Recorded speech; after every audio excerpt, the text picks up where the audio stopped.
get to this real quick. Sorry. It's stuck. So the video's not on, Uh-oh. FYI. George? Are we good? Oh, yeah, okay. You got the video going? Yeah, she, right when I put it on. Okay. Let's go ahead with the salute to the flag, please. Twice, I'm sorry. I agenda to Ready, begin.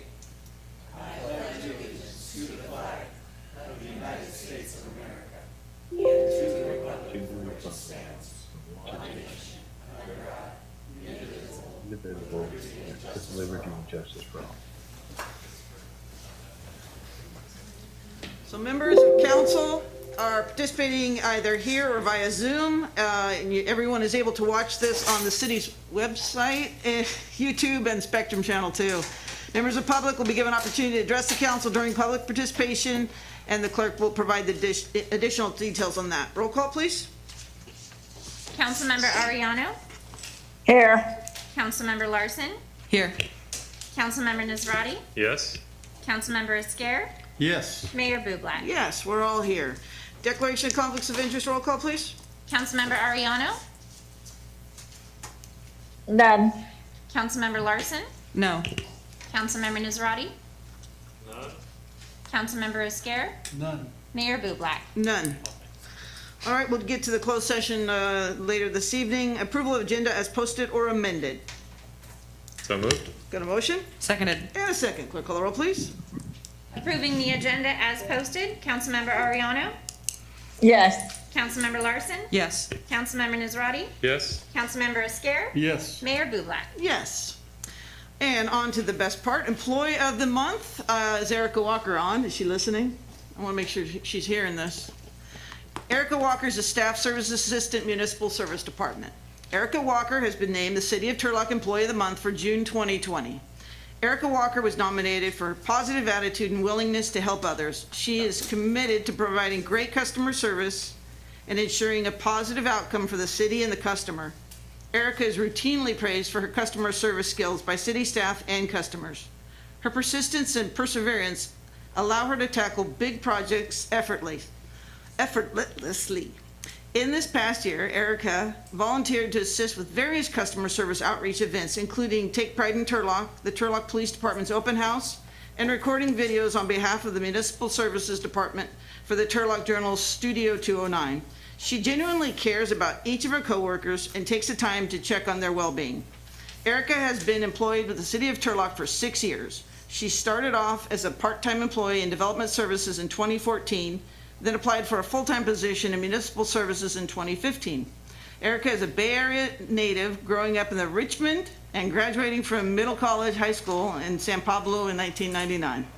She received her Associate of Science in Business Administration with an emphasis in accounting in 2008 from Heald Business School. Erica is a valuable member of the Municipal Service Administration team, and she is dedicated to supporting the Turlock community. Erica has been married to her husband for 8 years. They have a blended family of 1 daughter, 3 sons. She is bypassing me. And 1 granddaughter. Erica loves to bake, create acrylic paintings, practice Pilates, and be in the water, either in a pool, a lake, or the ocean. She spends most of her free Saturdays morning in the field service as one of Jehovah's Witnesses. Moving to the Central Valley 11 years ago was unexpected, yet the decision turned out to be one of the best she could have ever made. Congratulations, Erica Walker. Thank you for your service. Erica, are you on?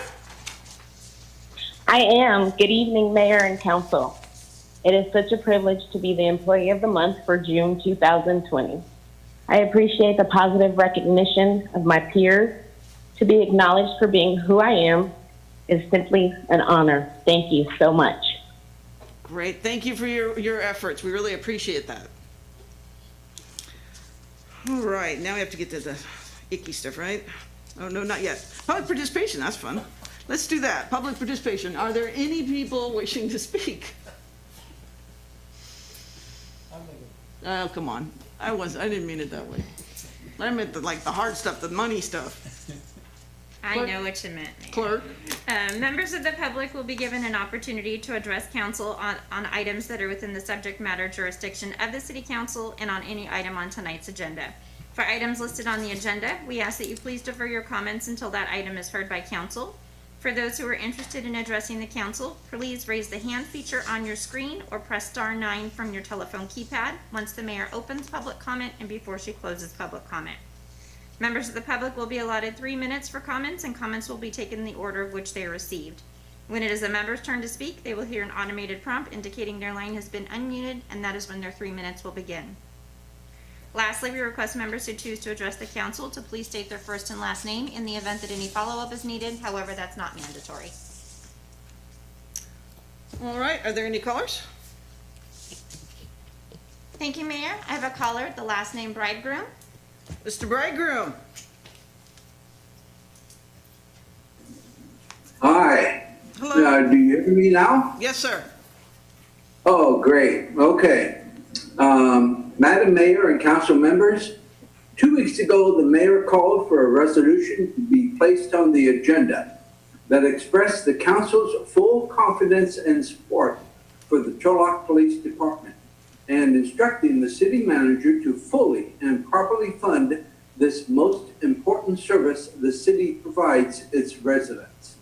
The handbook states that this must be done within the next 2 council meetings. Mr. Wells, can you please update us on when this item will be heard?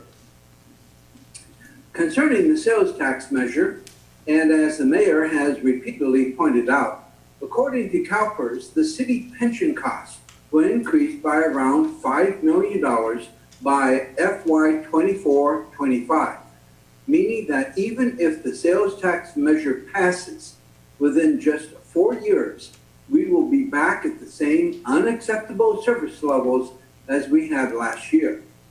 This is just kicking the can down the road. At last week's special council meeting, it was stated that the issue of increasing ongoing costs had been addressed through personnel cuts and freezes. Stripping the public of necessary police and fire services is not an acceptable way to address this issue. Also, a council member asked the mayor what her plan was for addressing budget issues. I remind the council that they did not wait for a plan to be submitted when it came to the homeless issue. Instead, committees were formed, trip to other cities made, multiple public hearings held, multiple government agencies and companies were contacted, and a very detailed 7-point plan was developed. I remind the council that concerning the budget, each of you were briefed on the 2005 report upon entering office. But a year went by before the last city manager, on his own initiative, started CPAC.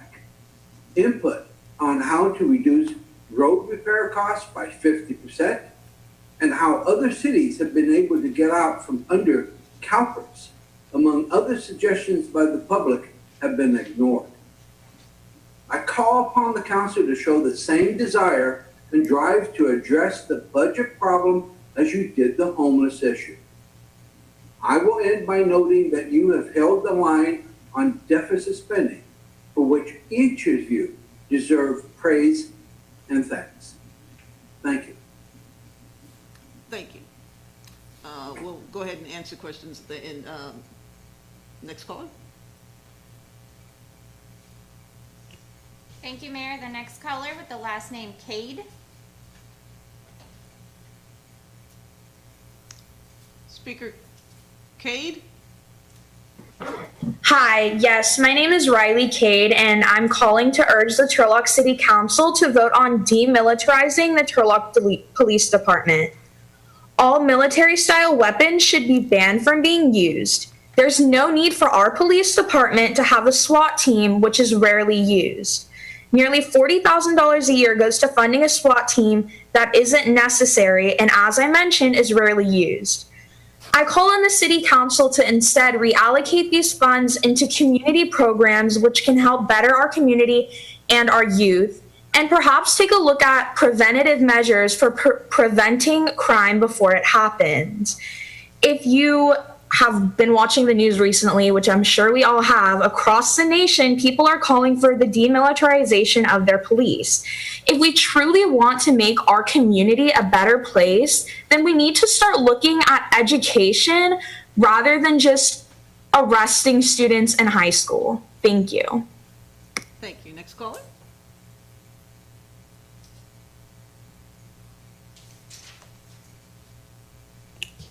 Thank you, Mayor. The next caller, I have the last name Ensley. Miss Inslee? Good evening, everyone. Okay, I'm going to guess you can hear me. Yes. Thank you. Be the Change Turlock would like to thank our mayor, Amy Boo Black, and council members Gil Esquer and Andrew Nasrati for attending several of our grassroots meetings. Some of their appearances have been as guests, others have been as speakers. None are members of Be the Change Turlock. Their expertise on city situations, including road repair, homelessness, social equality, and the proposed sales tax, have helped us understand more about the important issues facing our town. Our frequent coffees with Mr. Esquer have been a great opportunity to discuss ways to promote better bipartisan understanding and opportunities in our community. Be the Change Turlock was born as an independent grassroots group after the 2016 election. Beginning as a support group, we realized the best way to make change was to get involved. During the 2017 year, we worked with the City of Turlock and Stan State Police to remove hate stickers posted by Identity Europa at the university and on public signs on roads and thoroughfares near the university. As a result, we wrote a resolution against hate, City of Turlock Resolution number 2017-243, which was adopted unanimously by the 2017 City Council, including Mr. Esquer and Ms. Bublak. Since Ms. Bublak signed this resolution and developed the anti-race goals it set for our community, the 300 plus members of Be the Change Turlock are asking her, as our elected representative, not a personal situation, to publicly withdraw her endorsement of Mr. House, a candidate for House of Representatives. His documented history of racist comments are in direct opposition to the resolution Ms. Bublak endorsed. Her comments during the resolution's public feedback assured us all that she supported equality and acceptance in Turlock as City Council member and mayor. We hope to see her words put into action soon. Thank you. Good evening. Thank you. Next caller?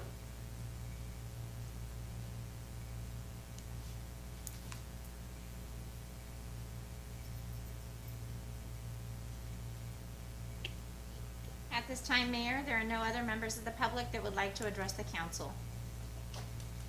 Okay.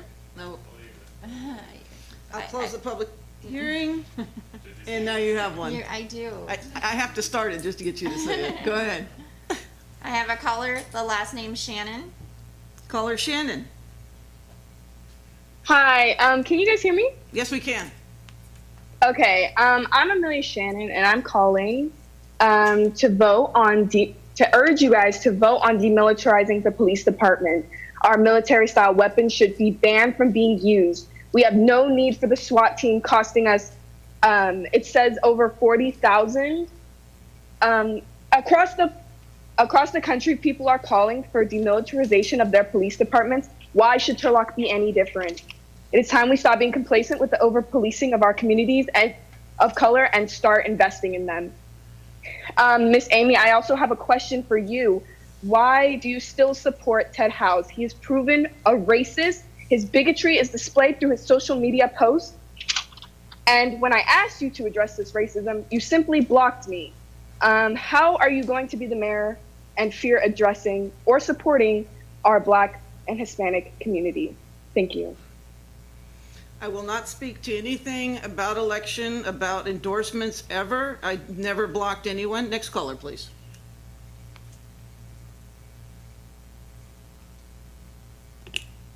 The next caller, I have the name Shanice. Caller Shanice? Hi, my name is Shawnice Brown. Sorry, Shawnice. I'm calling to urge the Turlock City Council to vote on demilitarizing the Turlock Police Department. As Amelia said, I believe in reallocating those funds from the Turlock SWAT team, as well as supplies and ammunition. There's $20,000 that goes into the ammunition of the Turlock Police Department in the weapons and armory. So we want to know like what kind of weapons that go into this. We want to reallocate those funds to after school programs, more programs that support our Hispanic and Black community in Turlock. We need more of that money to go into the education and to cultural events and more awareness into our community. I don't think it's right that all this money is going into the police department over half the budget, and Turlock is so small. We don't need the SWAT team. We've probably activated it once on a on a planned mission. So I think we should go ahead and think about reallocating those funds, demilitarizing the Turlock Police Department. There's no need for Turlock PD to have a SWAT team. So thank you, and I appreciate you guys listening. Thank you. Next caller. The next caller, I have the last name Ellison. Caller Ellison.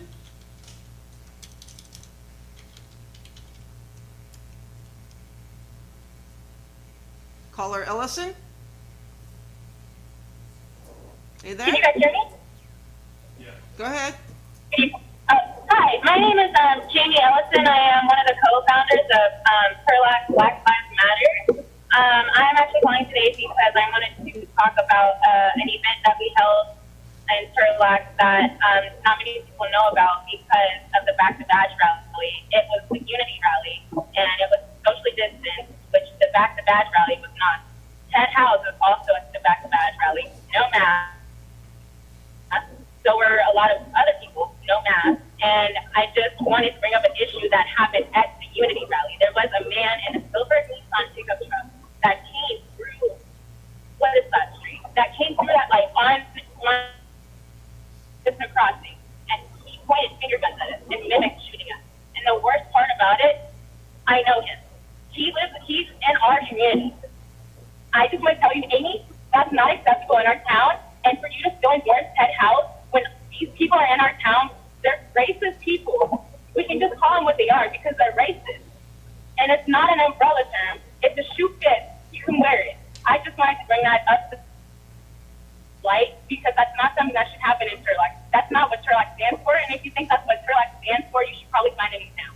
Thank you. Thank you. Next caller.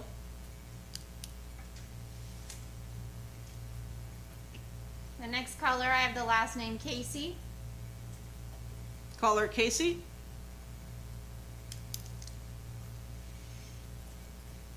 Monica Casey, are you there? Hello? Can you hear me? Yes.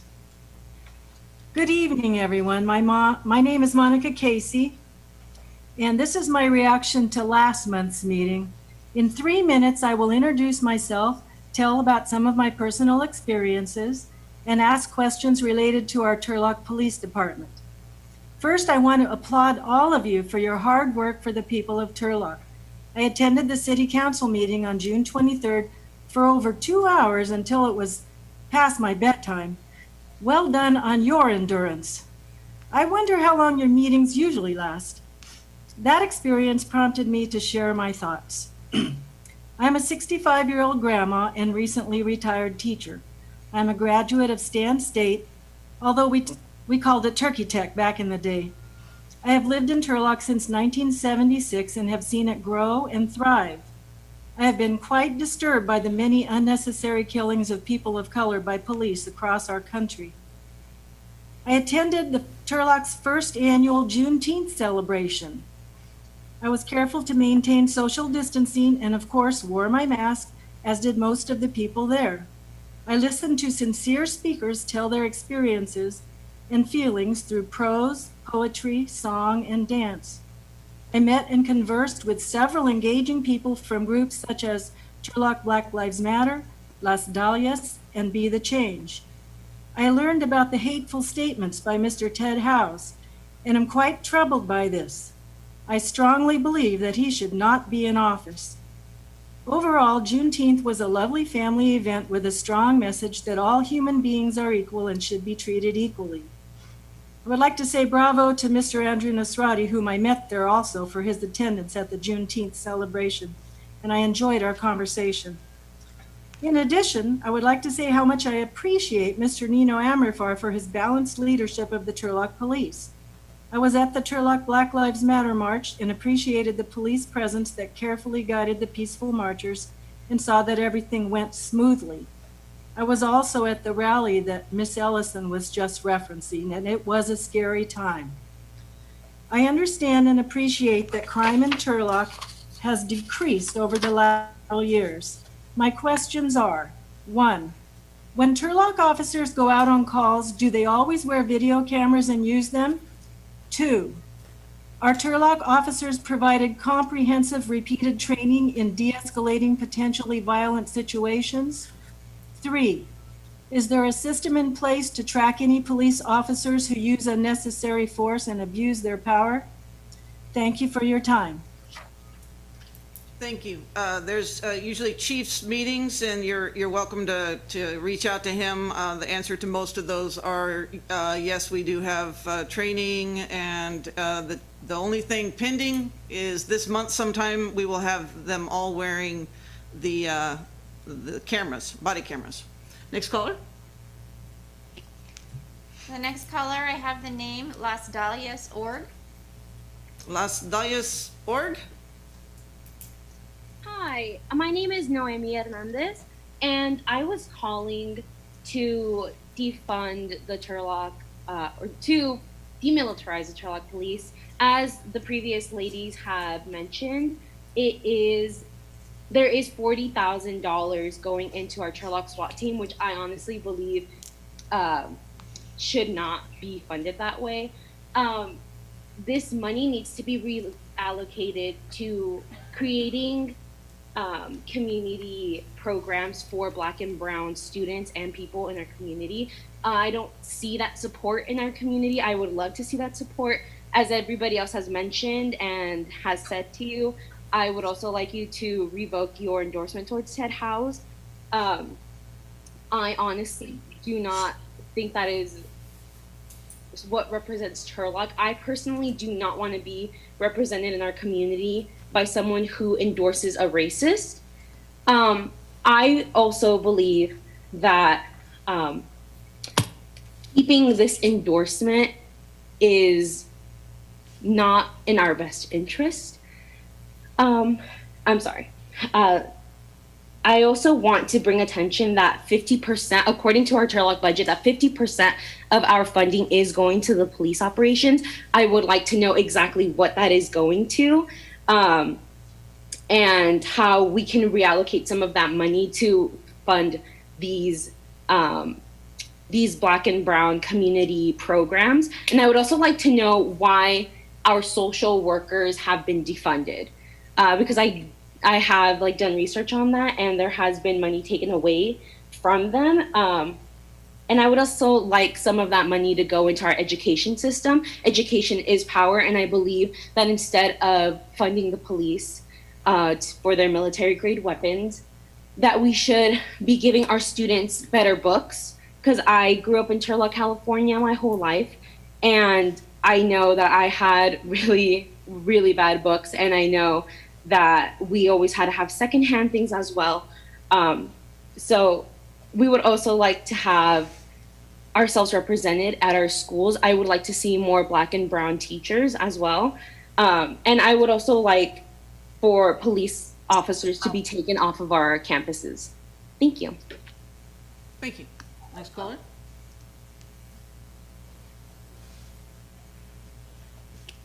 The next caller, I have the last name Singh. Miss Singh? Hi. Hi, can you hear me? Yes, we can. Hello, my name's Sandy Singh. I'd like to re-emphasize my concern with the A Series Merced Extension Project. Our family business has been hurt by construction in Golden State in the past, in addition to the building of the divider, which happened in 2011 and is still affecting our business. We're concerned with any road closures and the building of the bridge, which will likely obstruct the view of our business.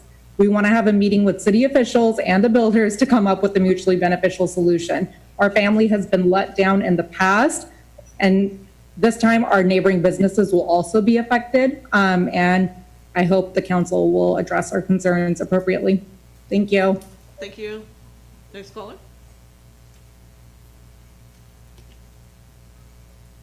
Next caller, I have the name Cheryl. Caller Cheryl. Hi, thank you.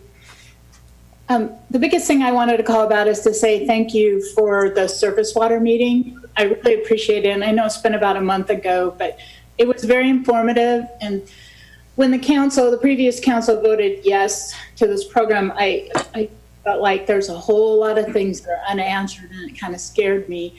And so I was very pleased to see that much of those issues have been addressed and worked through, and that putting away the money that they've been collecting for raising our water rates in order to be able to do the treatment plant and whatever else is involved with it. So, and I also wanted to say, not only thank you for having that meeting, but thank you for continuing to look for and investigate alternatives, because we all know through the course of things change. And I think it's prudent to keep our eyes open for better alternatives as we go through a project. So just a huge thanks to all of you for doing that. I really appreciated it.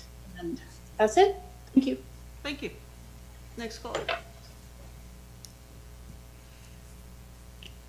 The next caller, I have the last name Sims. Ms. Sims? Hi there. Can you hear me? Yes, barely. Okay. Is this better? Yes, thank you. All right. I just wanted to call in and voice my concern, because it seems like it's been very difficult to get direct responses from the city council at large. I've had no email responses from several people, and I know that other people who have emailed have not received email responses. And then also last week, public comment was moved to the very end of a very, very long meeting. And so it seems like it's becoming increasingly more and more difficult to reach out to our leaders, our elected leaders, and that's very concerning to me. And so I just want to voice my concern about that issue and just make sure that emails are responded to in a timely fashion when you are elected officials representing us, your citizens. I also wanted to voice my concern of the mayor endorsing Ted House. That is not a reasonable thing for a community representative to be doing when the RNC themselves have withdrawn their support of this candidate. And for those who think that this is not the right time to be bringing this forward, when you do not receive responses in other formats, this becomes the only format with which to voice those concerns. And then my last issue that I wanted to discuss was, like the previous caller mentioned, a redistribution of some of our public safety funds toward youth, minority, and homeless services, which are all in very dire need right now in our city. And we spend a very large majority on Rotary, because you were right. So I'd like to see us investing more in those services. So apparently, you figured out when you're off. Yeah. Thank you, Ms. Sims. Next caller. The next caller is the last name Varen. Ms. Varen? Hi. Hi. Good evening, council members. I've been attending several meetings and have addressed the council in those meetings. I have been concerned at the appearance of our mayor, Ms. Bluback, support of the racist, homophobic, and vile comments made by Ted House, who is currently running to represent our district in the U.S. House of Representatives. In each meeting, you have stated that you will address this issue at a later time, and tonight you said you will not address this issue at all. As you included your title of Mayor of Turlock in your endorsement of Mr. House, I believe that it is incumbent upon you to explain to the citizens you claim to represent why you feel he is fit to be our congressman. I'm sure you wish this issue would go away, but I can assure you that until you come up with a statement, it will follow you for years to come. We are a diverse community, but there is a noticeable increase in hate crimes in the Central Valley. By not denouncing the hateful comments made by Mr. House, you lend credibility to that hateful rhetoric. You chose to run for mayor to represent all of our community, not just the white privileged portion. Thank you. Next caller.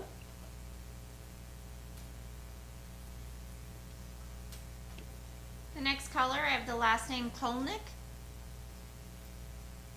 Ms. Kolnick? Yes.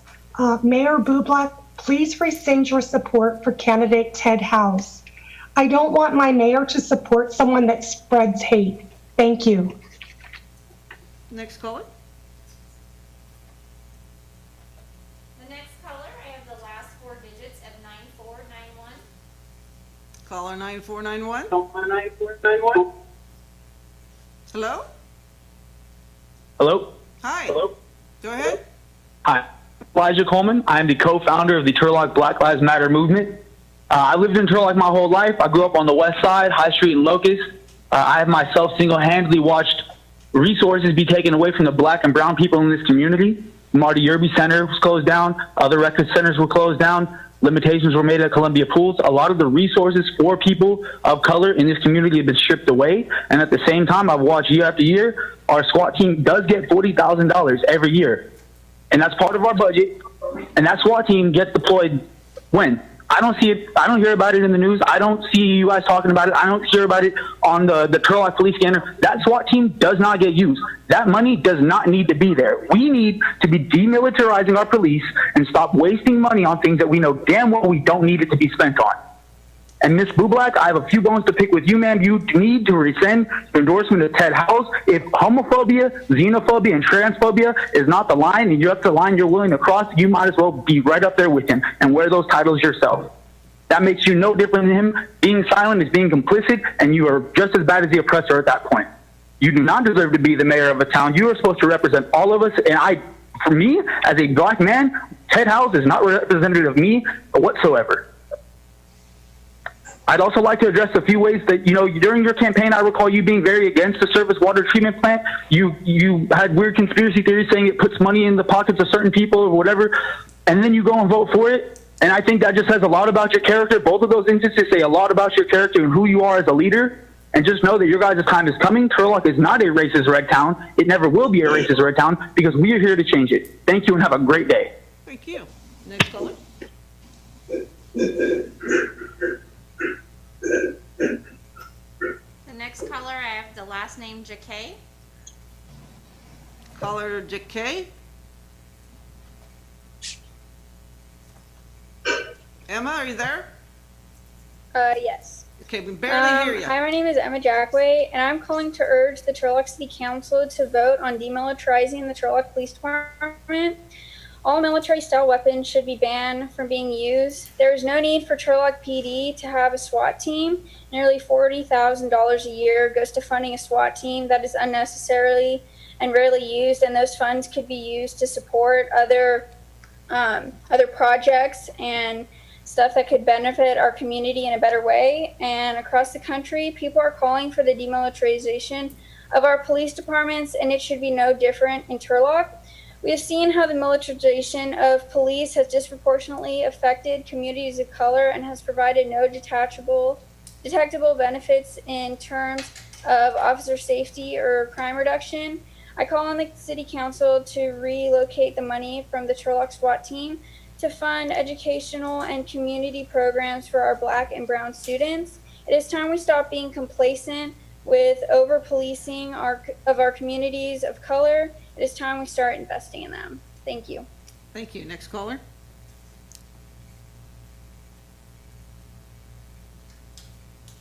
The next caller, I have the name Cassandra.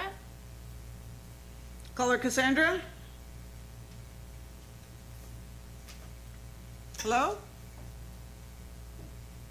Cassandra?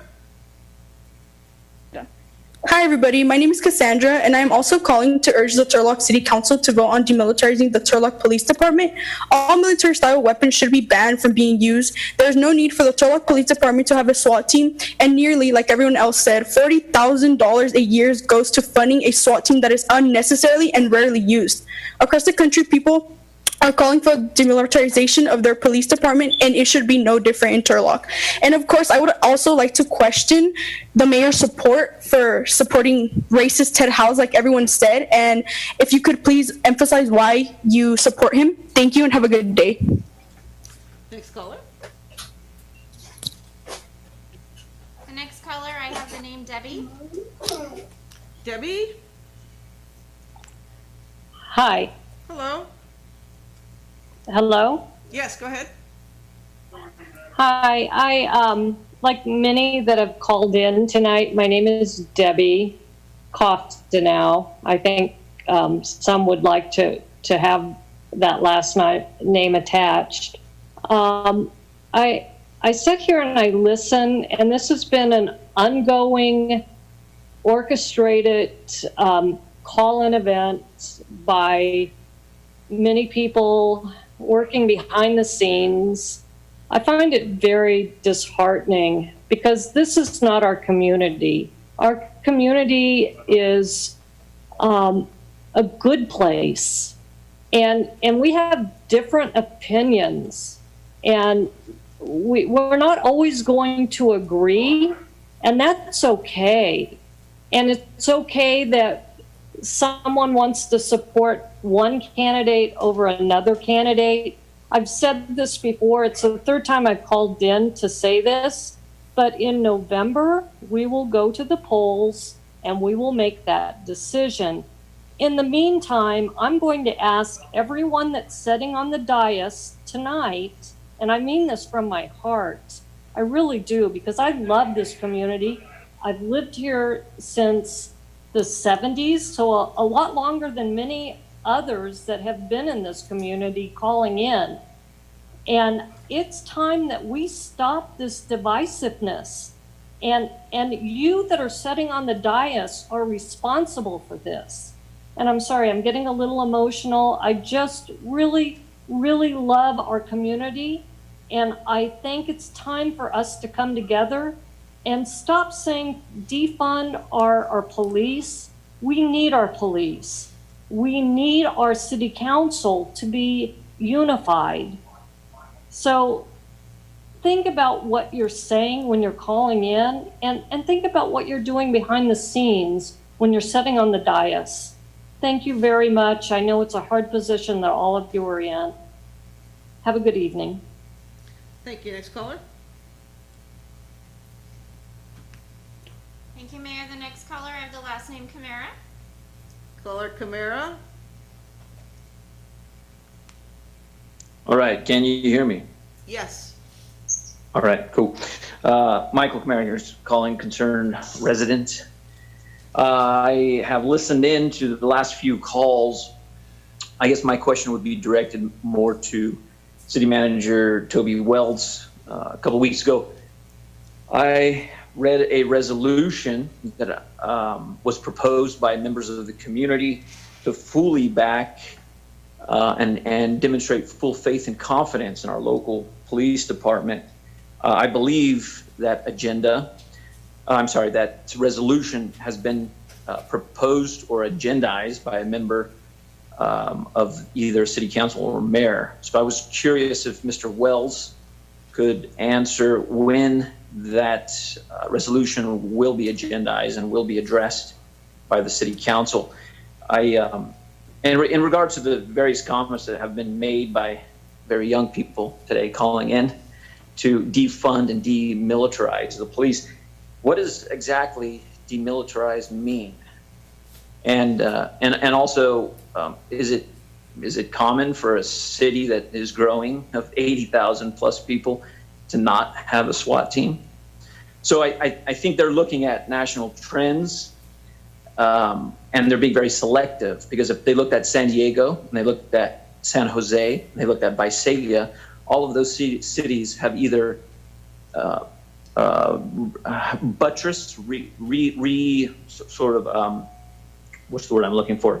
Reinforced budgeting and spending for their local law enforcement agencies, demonstrating a commitment to the safety and security of that community. So maybe they're being very selective about what news they're consuming, because there's plenty of cities around us and in the region that have demonstrated a true commitment to the citizens and residents of their towns, to the schools, to the businesses, and to the families. So I'm hoping that we can do the same thing here. It'd be great, to really demonstrate that from a leadership position. So again, to Mr. Wells, I would ask, when will that resolution that I read off and was submitted to you by Mr. Bridegroom, every one of you on that day received a copy of that email, when are you going to agendize that? Cheers. Next caller. Can I ask a point of clarification? During public comment, we are supposed to make sure that the comments are being directed at the council or staff and not at the other public comments, correct? Is that, I've heard that before, where we don't want people to engage in a back and forth.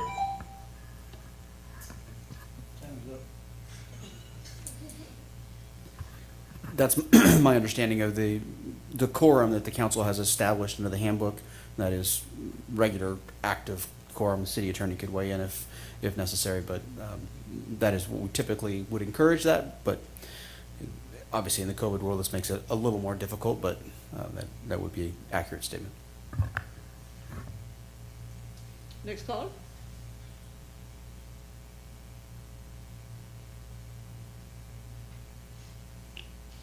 Thank you, Mayor. At this time, no other members of the public would like to address the council.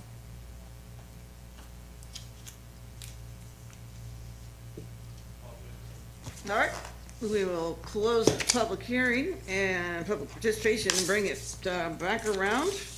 Motion waiving is not necessary. Consent calendar, is there any item that any of you choose to pull? If not, is there a motion for approval? Move to approve as is. Move to approve as is. Motion. Seconded. And a second. Clerk, call the roll, please. Adopting the consent calendar, Councilmember Ariano, Yes. Councilmember Larson, Yes. Councilmember Nazrati, Yes. Councilmember Esquer, Yes. Mayor Bublak. Yes, it passes 5-0. There are no final readings. There are no public hearings. The action item 9A is request to reject the adoption of a memorandum of understanding for participation in the formation and implementation of the Stanislaus Regional Transit Authority. Mr. Bray? I know, it's, yeah. No other comments on that. Okay, good evening, Mayor and council members. The item before you tonight is a consideration of a memorandum of understanding between the cities of Turlock, Modesto, and Stanislaus County to form the Regional Transit Agency Authority, or the SRTA. The SRTA would be a new public agency that would serve as a singular regional transit agency for Stanislaus County, administering all transit programs and services, assuming full consolidation of transit personnel, funding, assets, and resources. The proposal is being put forth by StanCog and their consultant, Phil McGuire. Phil is here this evening and will present to the council in full support of consolidation. Before we get started on the discussions of the MOU, I want to provide some context on the history of transit in Turlock. In 1975, Turlock started providing transit services to this community. At that time, the system was a dial-a-ride only, with fixed route service being added in 1998 and was known as Blast. As consistent with smaller transit systems, Blast provided fewer routes with larger headways. The Turlock Transit Network has grown and improved over the years, and in 2017, the system was rebranded to the current Turlock Transit. Turlock Transit recently completed a short-range transit plan which identified a 99% ridership satisfaction and paved the path forward with identified improvements such as fleet size, technology improvements, and service innovations.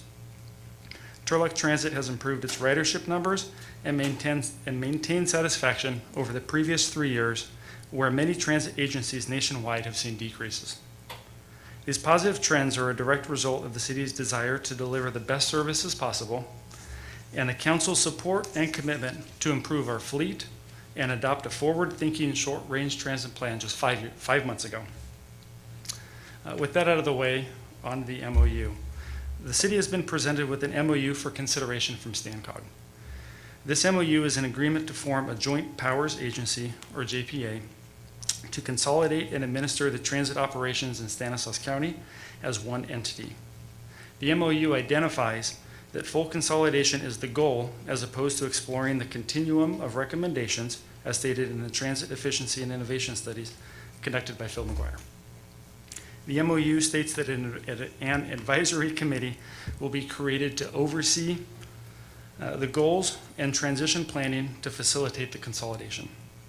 The advisory committee will make a presentation to the respective city councils and the Board of Supervisors.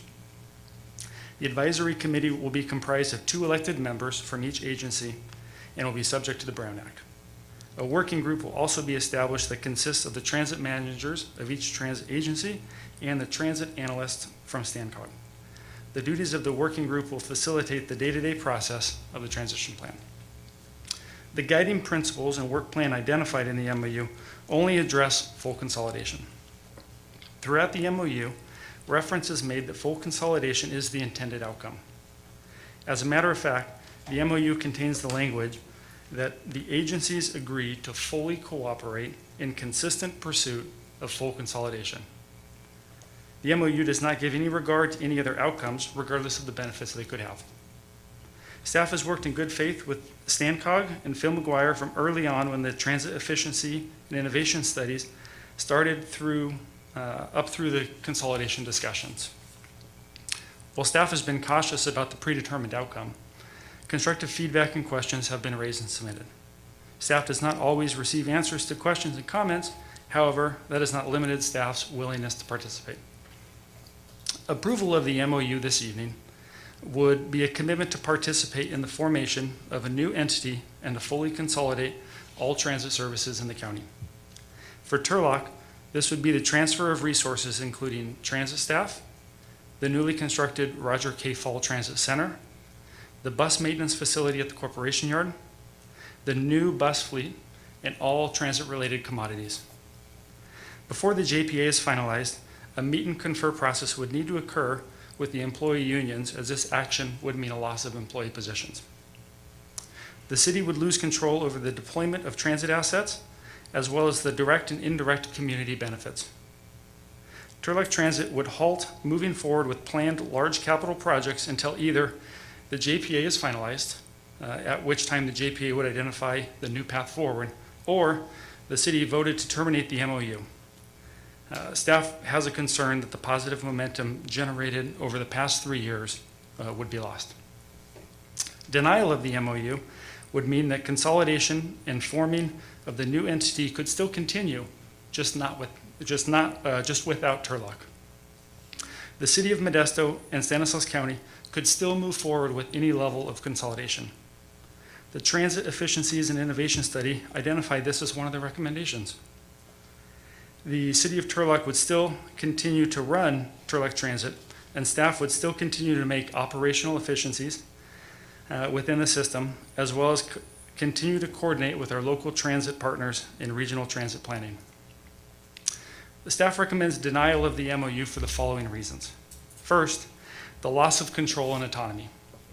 The city would lose the ability to control our own destiny, so to speak. The local control has proven beneficial during the past 3 years, as evidenced by the continued growth in ridership satisfaction, especially considering the national trends of declining ridership. The COVID-19 response. Turlock Transit has led the transit agencies in response to COVID, from eliminating fares to providing masks and hand sanitizer for free, to offering free dial-a-ride services for seniors when there were early senior-only hours at many stores. Turlock Transit was able to assist a manual medical center at a moment's notice and provide 2 large buses to assist EMC's triage center.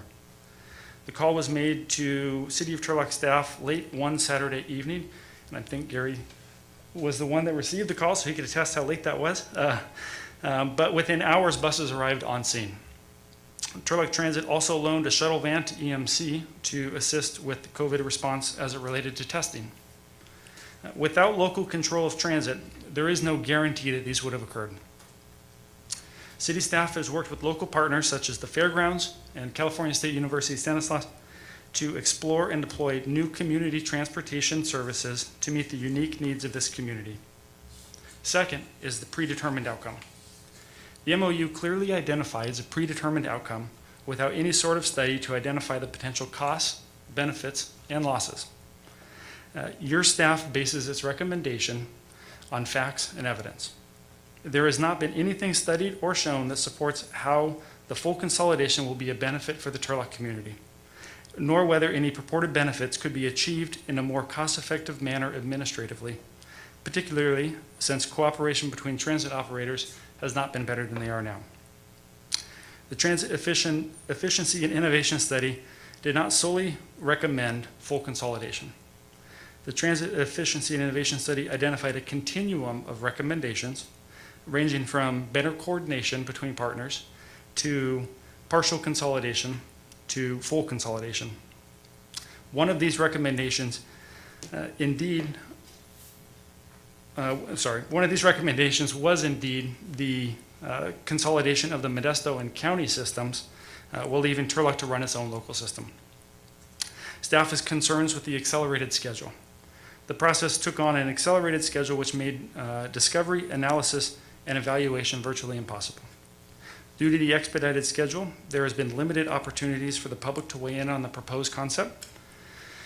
The accelerated schedule has not allowed any opportunity to analyze, identify, or evaluate the cost of this change. There are obvious costs that will be incurred with rebranding and starting up a new system, and the return on investment or payback period has not been identified. And lastly, the funding and community benefits. Turlock Transit is 100% funded from transit fares and state and federal grants and operating assistance. While Turlock Transit does not utilize any general fund dollars for any part of its operation, it provides revenue to some general funded areas. Turlock Transit currently provides revenue to offset the city's administrative burden, covering a portion of administration, HR, IT, and the DSD director costs. These costs amount to approximately $110,000 this fiscal year. If Turlock Transit were to be consolidated, the city would need to redistribute those funds, and that would ultimately create some level of general fund impact. The City of Turlock and Turlock Transit are uniquely positioned to identify and select transit projects that not only meet the needs of its transit users, but also provide benefits to the community. For example, Turlock Transit has performed an evaluation of traffic signals near, well, this is hard to breathe in, sorry. Turlock Transit has performed an evaluation of traffic signals near transit stops that lack ADA infrastructure and is planning on performing a project to install the missing components. Obviously, this has a direct benefit to the transit users, but also to the Turlock community. Turlock Transit also identifies safe routes to transit facilities and installs missing sections of sidewalks and curb ramps where needed to ensure transit users can access transit facilities. And as recently as last Friday, the Turlock community received yet another benefit from having Turlock Transit.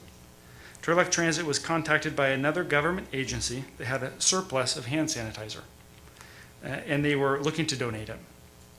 Well, Turlock Transit did not have the need for it. Turlock Transit was able to coordinate and facilitate the delivery of 7 pallets of hand sanitizer to the Turlock community, including Turlock Unified School District, Westside Ministry, United Samaritans, We Care Gospel Mission, Denair School District, Turlock Christian School, other social service agencies, and the City of Turlock. In total, approximately 16,128 8-ounce bottles were distributed. This would not have occurred without the local control of Turlock Transit. Now, you're going to hear there are benefits to maximizing efficiencies for regional travel, and your staff agrees. However, some may argue that a consolidated agency is the only way to achieve these certain benefits. This is where staff disagrees. Most of the issues identified in the study could be achieved administratively. For example, passes. Turlock and Modesto already utilize Token Transit, a digital pass platform. That's a tough one. If the community were to deploy the service as well, a regional pass could be rolled out within 24 hours of that date. Revenue sharing would be calculated by Token Transit based on actual ridership of each system.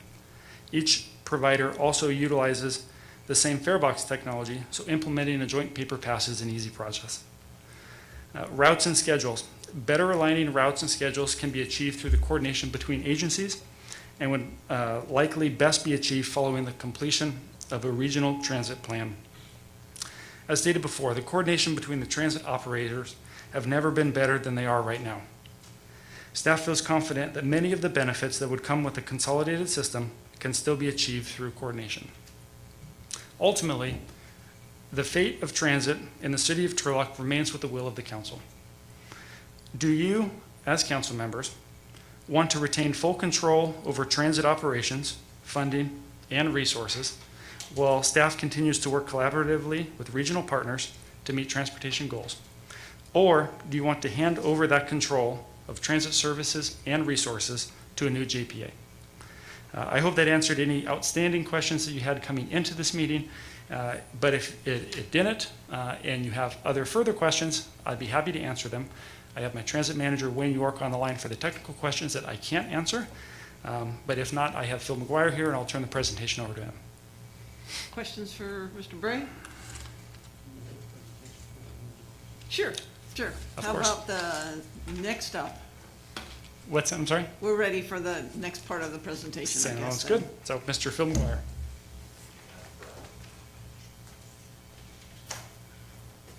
Welcome.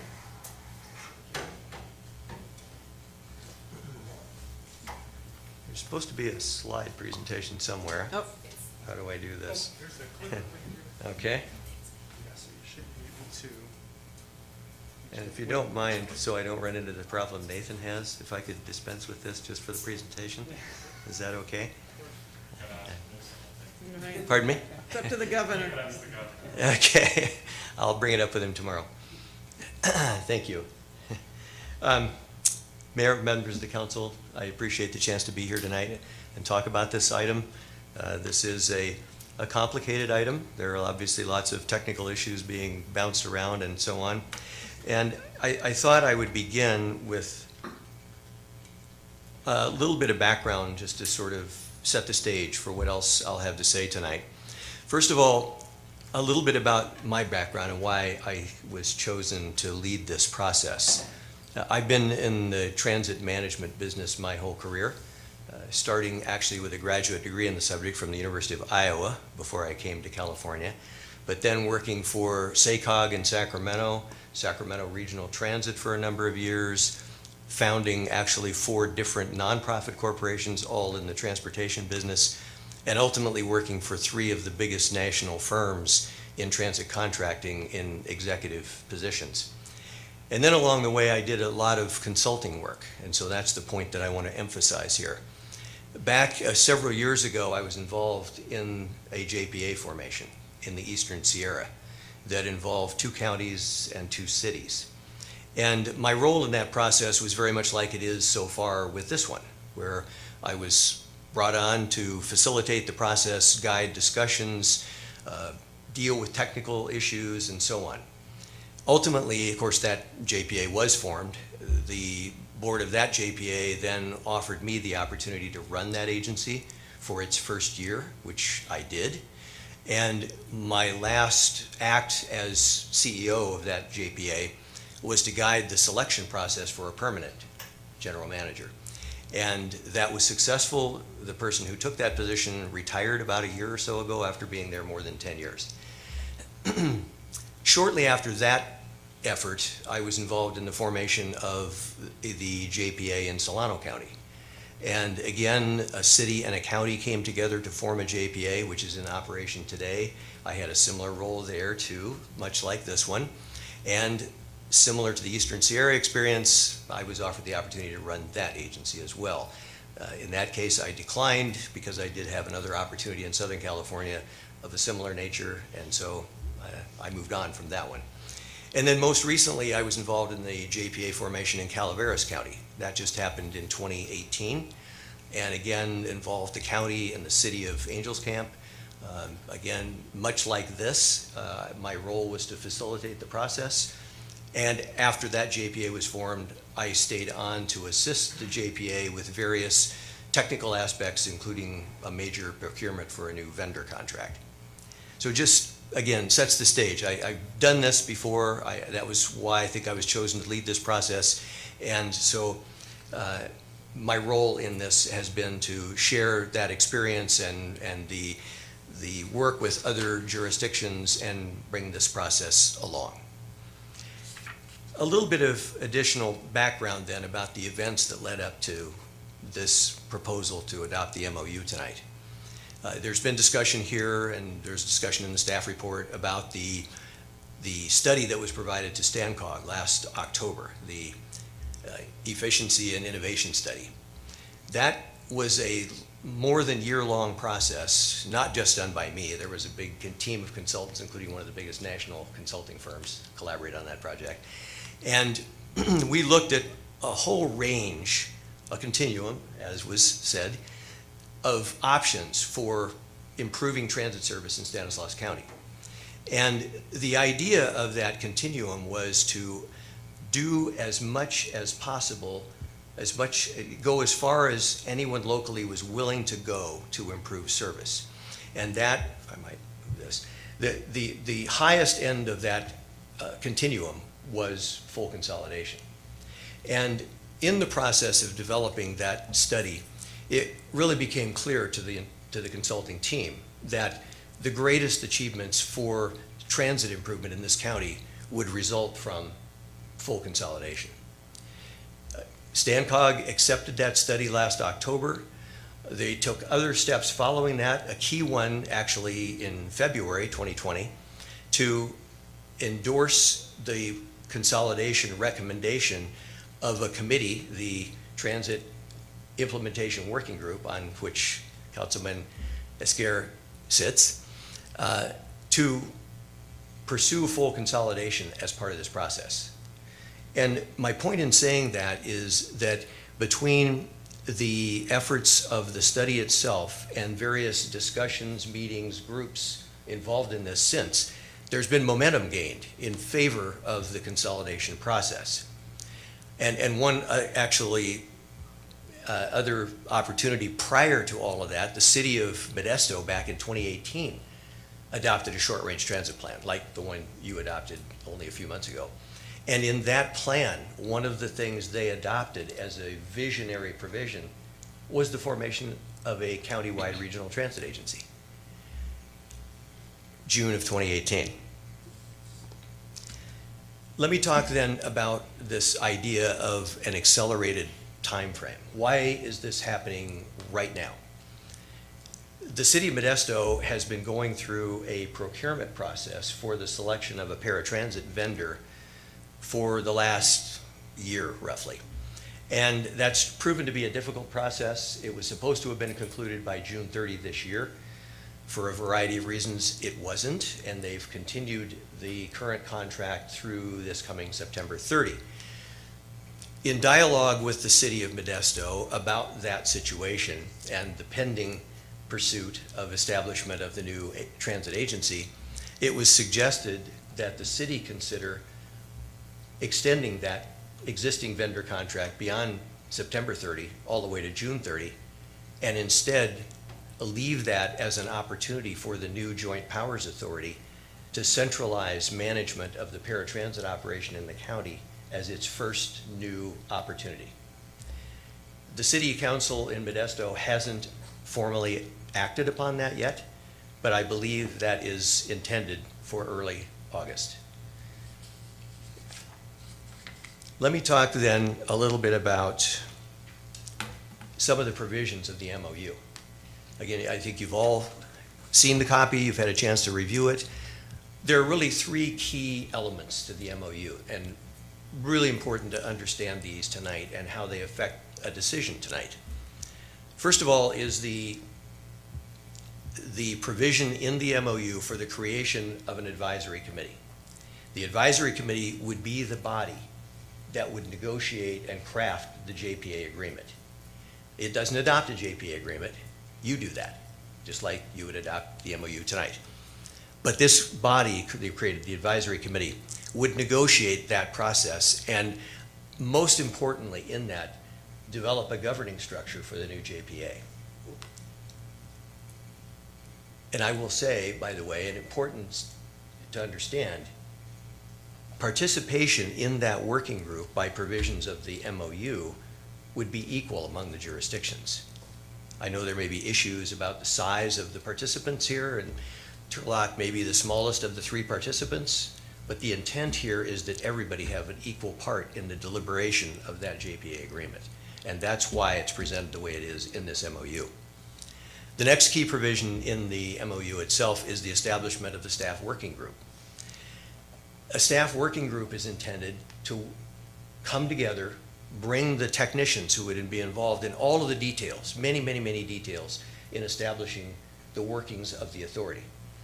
And in that process, negotiate the sorts of things that would eventually be made official by the new JPA, such as the staff structure for the organization, wage benefit structures, retirement programs, all of the nitty-gritty details that make this work. And in that process, various other technical participants from the jurisdictions, from HR, from IT, from finance, would be brought into the discussions for participation in their key portions of that decision-making process. The final key element, I think, worth being noted tonight is the establishment of a work plan and time frame in the MOU. I know you've looked at the document. It sets forth a whole schedule of events and issues to be undertaken in the development of the JPA itself. And again, many of those technical details would be handled by the staff working group and brought forward to the new JPA for ultimate decision.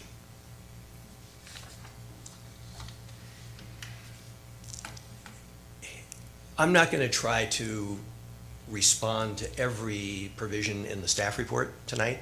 I will identify a few that I think need to be brought to your attention for further consideration and to understand what is really implied and meant in the formation process. The first of these, the fact that it mentions actually 8 times in the staff report the fact that there's no implementation study. And to clarify this, and again referring back to the fact that I've been through this with 3 other JPA formations, what is being asked for by way of an implementation study, although not thoroughly explained by the staff in what they're looking to do, has never in that sense been done in any of those other situations. Instead, what has been done is an implementation transition plan, which is exactly what's being formulated here right now. The process we're using here is in essence exactly the same as for those other 3 successful JPAs.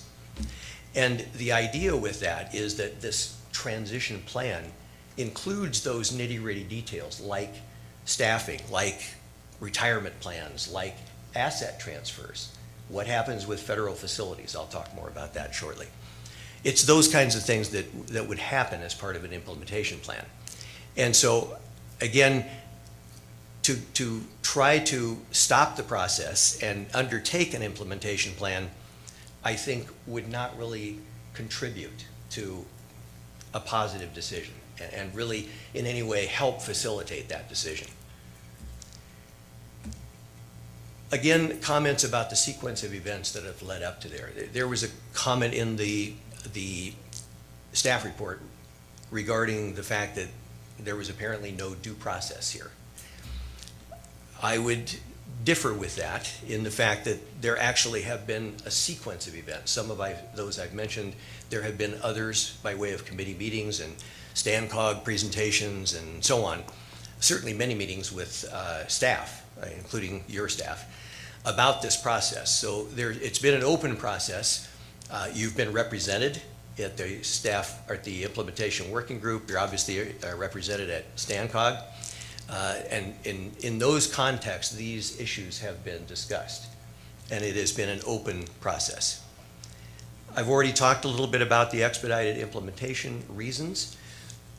The fact is, again, I believe the city of Modesto will, in a couple of weeks, make that decision to extend the current contract and provide that opportunity right now to consolidate paratransit operations as the first big thing for the new agency to accomplish. There was also comment in the staff report about limited public outreach. I would only note that one of the tasks in the outline, in the MOU, calls for public outreach, that there is a plan for that.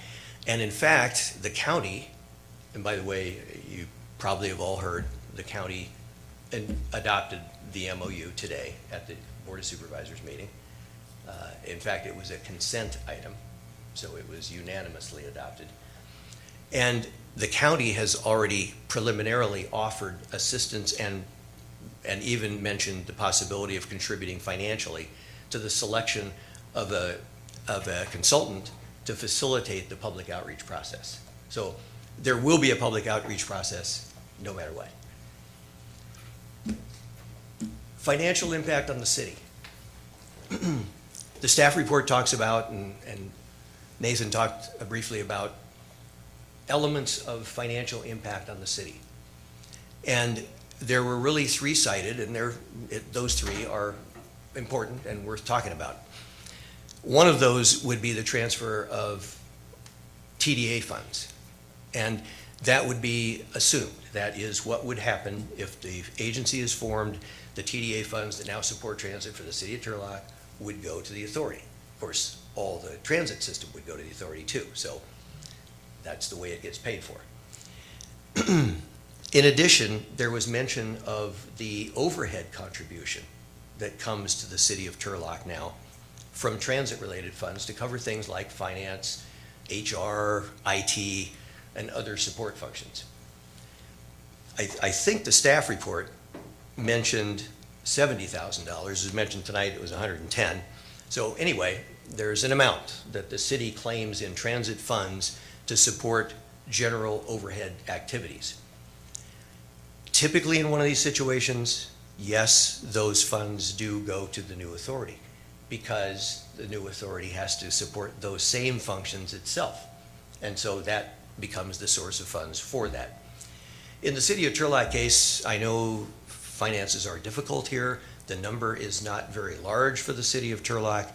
And I am near certain, we could perhaps clarify, that this year is the first year the city has ever claimed overhead funds in its transit claim.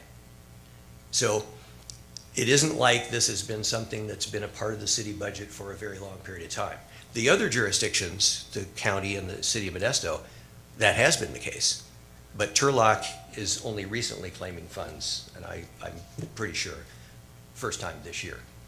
So that's not a major element, and I think shouldn't really heavily influence a decision about this.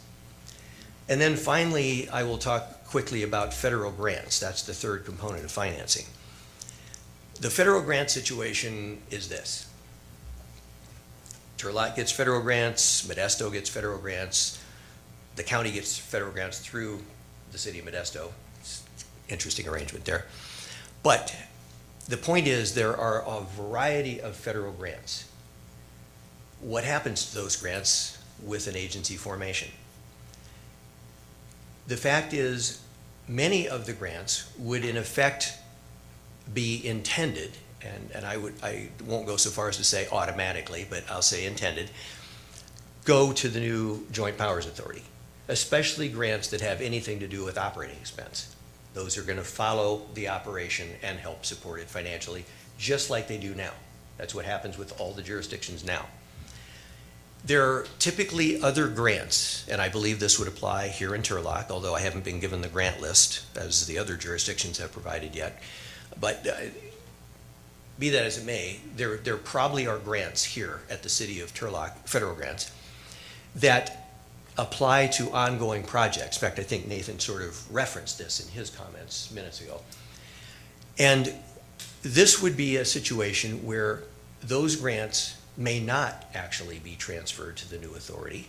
Again, it's rather common in a situation like this for ongoing grants, particularly for capital projects or major capital purchases, to stay with the jurisdiction that is in the process of fulfilling those grants and conducting either construction or purchases until those items are completed.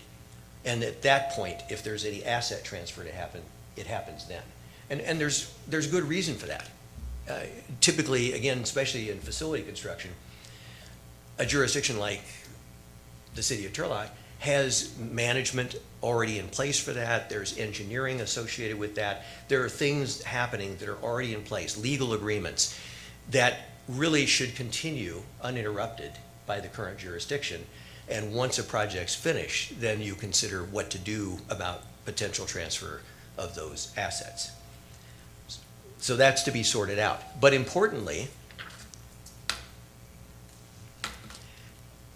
this concept of FTA involvement, Federal Transit Administration involvement in this situation in Stanislaus County has already been brought to their attention. And these quotes are from an email they sent on June 25th, so 3 weeks ago, indicating their support for the transit agency formation here in Stanislaus County. And as you see by the second bullet, their offer of assistance in making those changes to the mix and use of federal funds, including asset transfers, and even establishing the new organization as a federal grantee. And that's, again, a technical point, but really important here. That's what would normally happen. And so the support of the FTA and their obvious willingness to be prepared right now to assist in that process is a huge step. And it's in that step that we would sort out what comes to the new authority right away and what remains with a jurisdiction like Turlock to complete and finish out. And some of these, again, there was reference, I think, to even sidewalk-related projects. Some of these may never end up being under the jurisdiction of a new authority. That is to be negotiated and, again, in part worked out by the FTA. So I'll conclude by a couple of thoughts here. You know, why do I think it's important that Turlock participate in this and approve this MOU tonight? And I'll refer back to the guiding principles, which were adopted by the implementation working group back on March 5th and are restated in the MOU. And interestingly, there's a provision in there, kind of a lengthy one, that talks about what happens with the takeover of service. What happens next July 1, which is the intended takeover date. If this happens, the City of Turlock service would become JPA service next July. Well, after a lengthy meeting discussion with Wayne, your transit manager, back probably the end of February, days before that March 5th meeting, he made a strong point about the fact that as the City of Turlock might join an authority like that, what would happen? What would happen? Would its service be taken away? Would its service be reconstructed right away? How is there any assurance that what's going on in Turlock right now would remain? Well, the obvious first step to guarantee that nothing's going to happen was the guiding principles. And so literally that provision, after discussion with Wayne, was put into the guiding principles and adopted at its meeting on March 5th, days later. And the point of doing that was not even just to assure the City of Turlock, but to help everybody understand that if this happens and there isn't something like a new regional procurement for a paratransit vendor, as there is none proposed at the moment for a fixed route vendor, everything that hasn't been otherwise changed by regional negotiation and regional procurement remains exactly the same next July 1 as it is today. It just becomes under the management of the new JPA. The next point I would make, again, responding to input from the city of Turlock, was the addition to the MOU of a provision which allows any jurisdiction participating in the MOU to withdraw if they get involved in discussions of a JPA and find really they don't want to proceed. So at the point of being a participant in the advisory committee and the staff working group, those things hopefully begin if you adopt the MOU tonight. And those people who are participating in that process decide at some point, whenever, this really is not for the city of Turlock. There's a provision in this agreement to get out. And that provision was put in at the last minute for the city of Turlock. Because we don't want anybody to come in this with such a major reservation that it precludes participation. And the last thing I'll say, this opportunity to shape the authority. There highly likely is going to be a JPA in Stanislaus County, whether Turlock participates or not. And that authority is going to be the major transit player in this county for the foreseeable future. And I think it's important for the city of Turlock to be a part of that, to be a part of developing how that agency is formed and governed, how it chooses to operate, and obviously that means recommending 2 of your members to participate in that advisory committee. And then it provides the opportunity for your staff to participate in all of these technical discussions that are going to shape services around the county and probably in and out of Turlock for the future, instead of being on the sidelines and not being a participant in that dialogue. And I will say, the last bullet point, that I have made this appeal to your staff many times. This is not new. I have brought this up on a number of occasions to say, instead of being on the sidelines and taking pot shots at what we're doing, get on board and guide it yourself. Be there at the table with the rest of us, express your opinions, provide your input, and make this happen yourselves. I'll entertain questions. Any questions for him? Yes. Yes, and as part of the committee, I know I've had various conversations with our staff, with Wayne and Nathan and Toby and Phil and everybody else that's been around. So again, I'm not positive. I don't see any assurances from either side, one way or the other. But the thing that I guess my question is, if we don't participate in the MOU, we have no say in what they do, right? So I mean, I don't know, to me it just seems like, I understand our concerns, I understand where they're trying to go. I just look at it as, I think that I would rather be part of the negotiating committee and then have that option to say, not going my way, sorry, we're not interested, than to sit back and say, man, we could have, we should have, maybe we, you know, so I don't know, that's so my question is,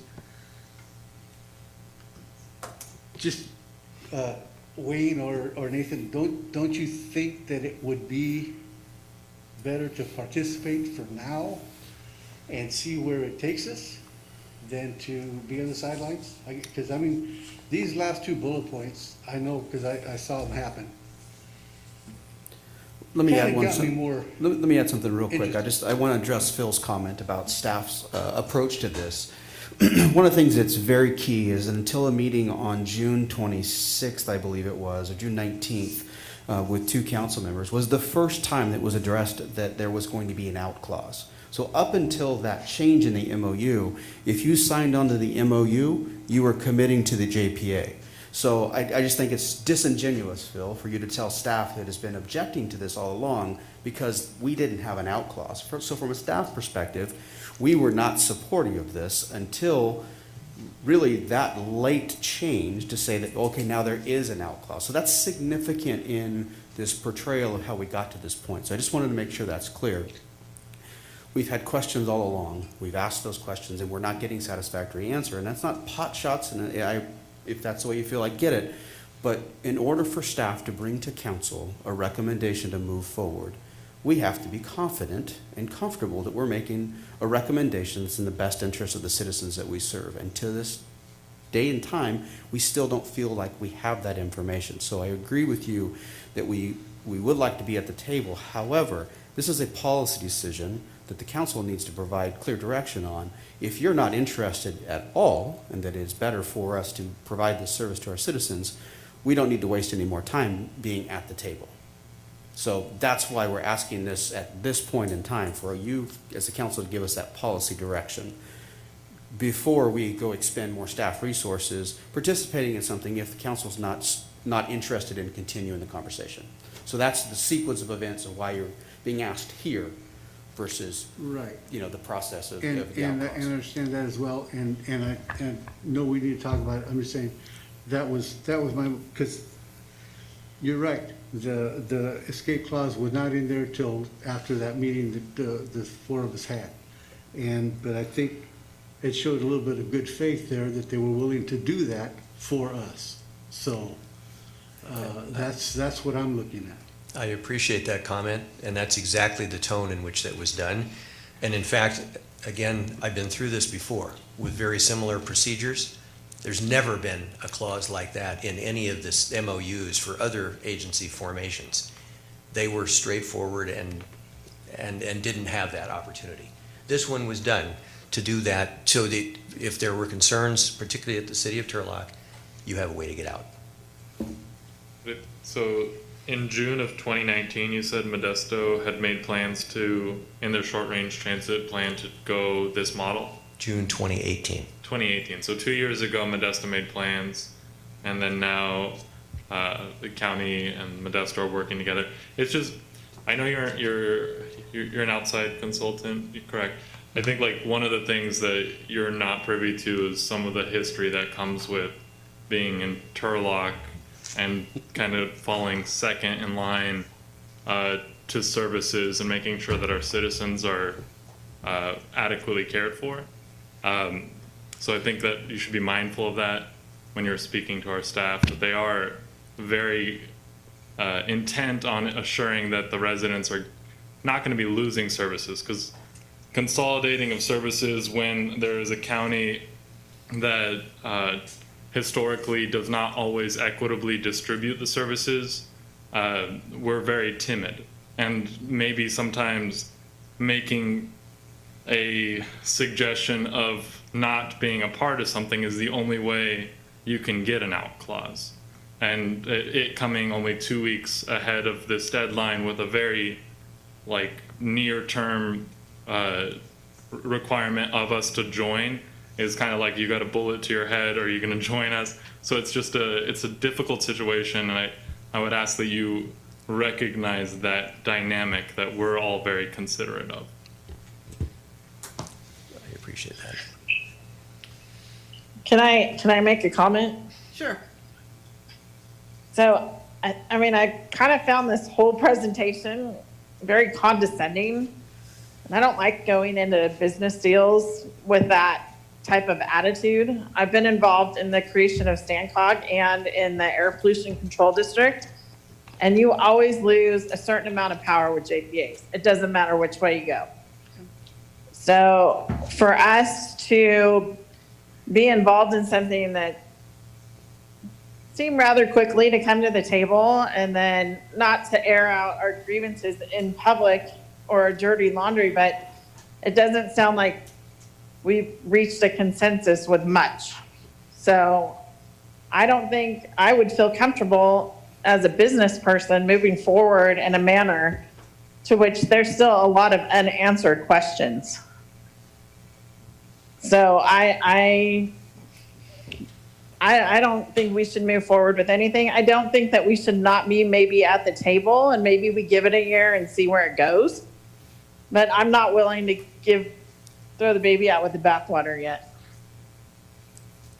Councilman Larson, are you going with questions or comments? I do need to go public comment. I'll say a comment, I'll wait till. Sure, okay, please. Okay, let's go ahead and open it to the public then real quick.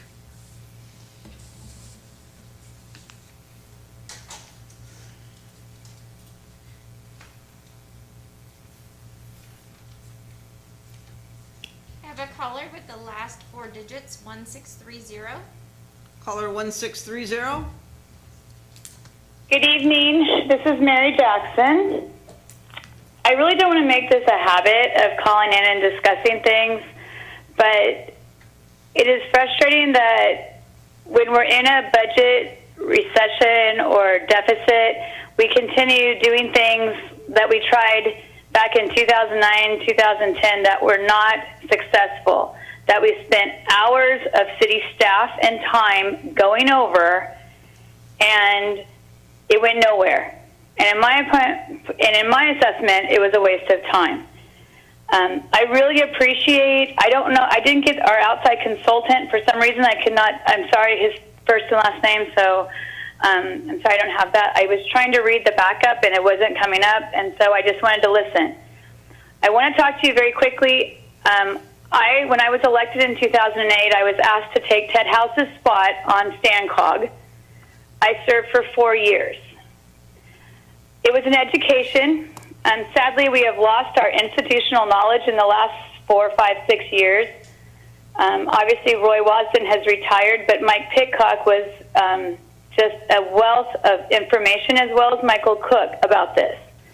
And if Councilmember Ariana was on the makeup of StanCog, what I learned in those 4 years, and I believe it's still the same makeup, the Board of Soups have 5 votes. The City of Modesto has 3 votes. The rest of us, if one of us, the smaller cities, and Turlock is included in those smaller cities, if one of us goes and makes a deal with the big guys, then the rest of us can lose thousands of dollars.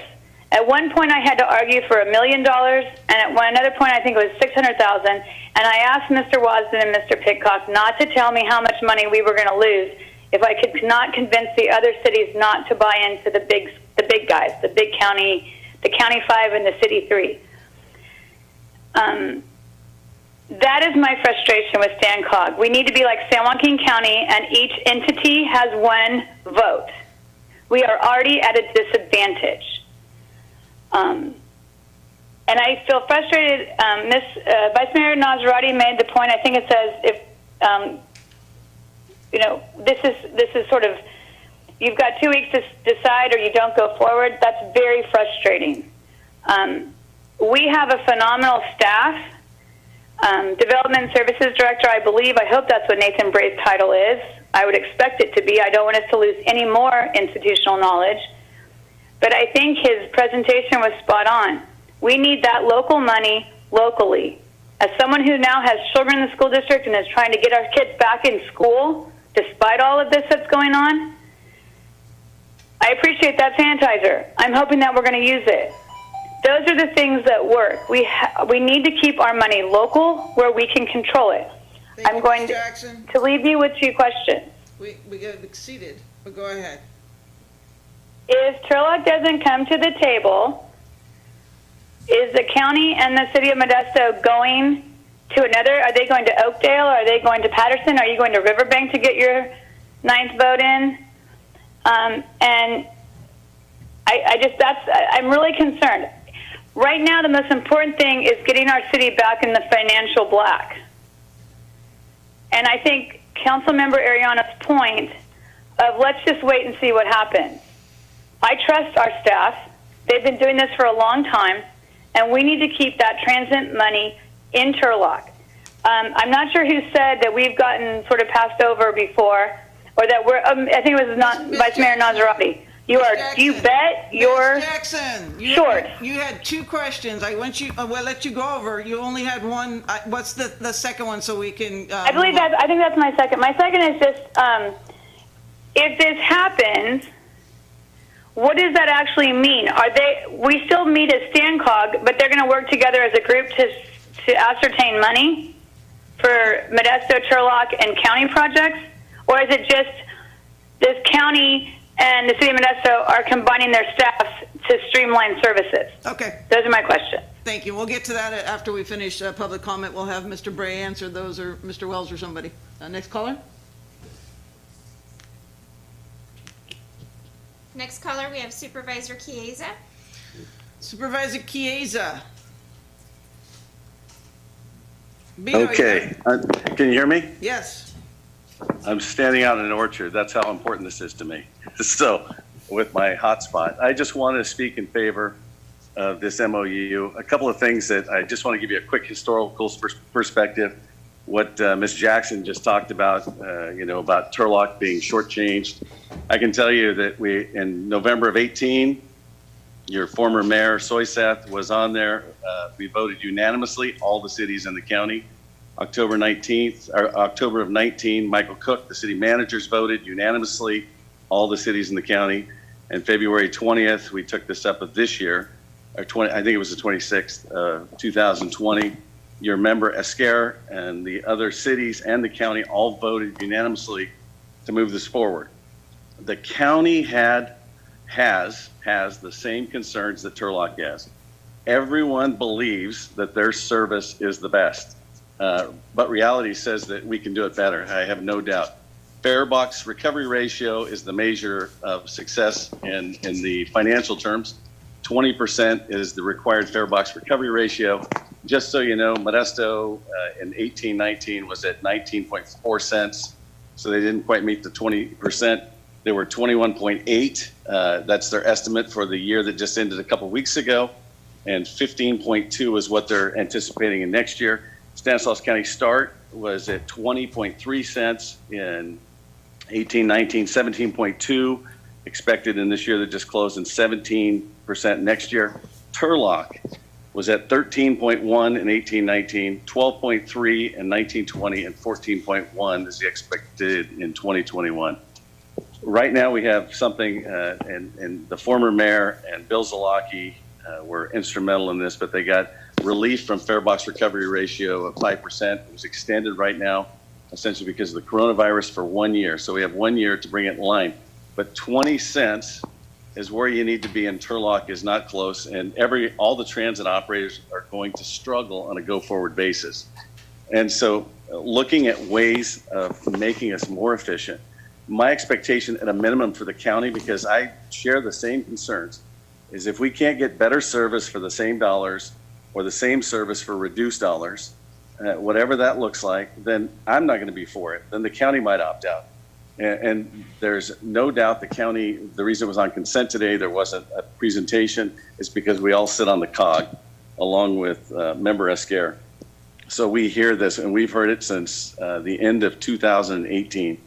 I'm glad that the opt-out provision was put in. I'm sorry it wasn't in there earlier, but I think it's good for all parties concerned. I would tell you, having a seat at the table, and if it doesn't go your way, or it's something that you don't think is going your way, you can opt out. I think that when we sit down and you realize that everyone's just looking for the best interest, because I have to look out for the folks in Houston and Riverbank and Oakdale and Patterson and Newman, and the people we take to BART and all the other things that come with it. So it's no different than you trying to make sure the Turlock residents are covered. I'm going to do the same thing on the committee if we decide to go forward with it. So with that, I think I will stop. Thank you, Supervisor. Next caller. Next caller, I have the last name Melendez. Caller Melendez.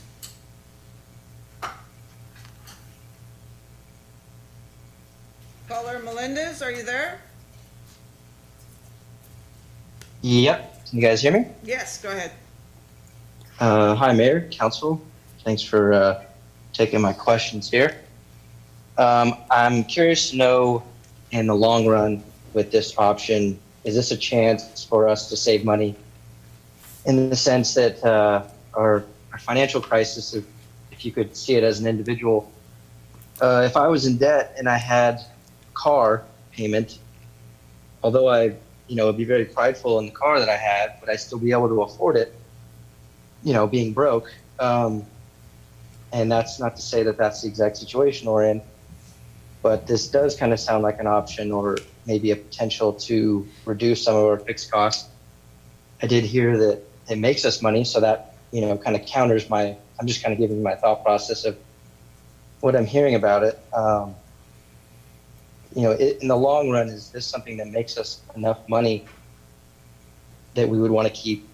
And then that opportunity cost of not being involved in the larger picture of transit around us. I guess also, with how rushed this seems, I've only recently been paying attention to issues this closely, but I've never heard of it. So it's just kind of, I get to hear everybody on a blank slate, and it's obviously a very complicated issue.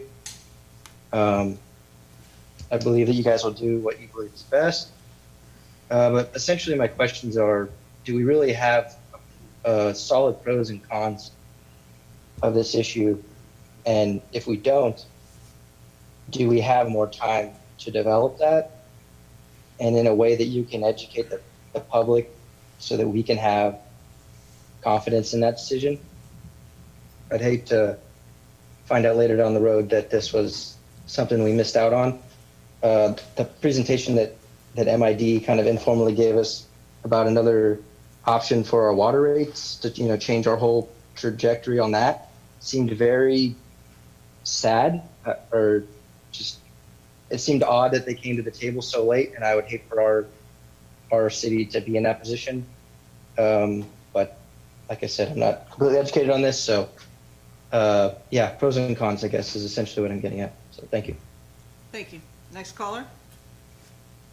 The next caller, I have the last name Young. Caller Young? Hello, can you hear me? Yes, we can, Mayor.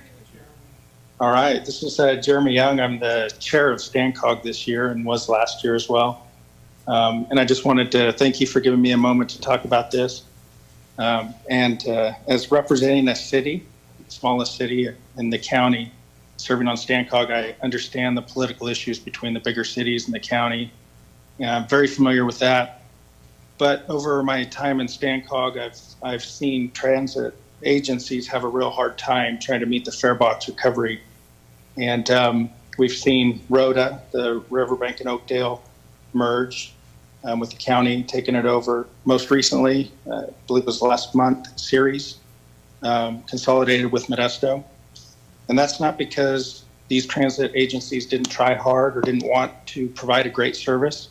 It's because the way the state measures it and measures performance doesn't serve rural counties well. And so despite the hard work, for example, in Turlock, like Supervisor Chiesa said, I know you work hard, I know you have a great staff, but still, 18-19, you were at 13.12%, and you got to get to 20%. So I just think in a rural county, it's very tough, and that's why SB 903 was passed several years ago, and that's what started this whole process. So it's been going on for several years. And 903 gave us relief, but it also required us to do a survey or a study about consolidation to see if we could provide transit more efficiently for each of the cities and the region as a whole. And I think that's what Phil explained here. And I appreciate his recommendation. I also appreciate staff work on this because I understand the local control aspect. But I do want to stress that the MOU, to participate in the MOU, doesn't lock you in to making a decision. The MOU is the process where you can work out these details and see if it really works for Turlock. And I know that's your main concern. So I would encourage you to continue with the MOU, just like the county did, and I think Modesto will as well. And this way you can work out those details. You can make sure your city is served well. And I think the benefit will be improved service and better efficiency. So I thank you for your time tonight. I would encourage you to support the MOU and proceed in the process to see if it works well for you. Thank you. Thank you. Next caller?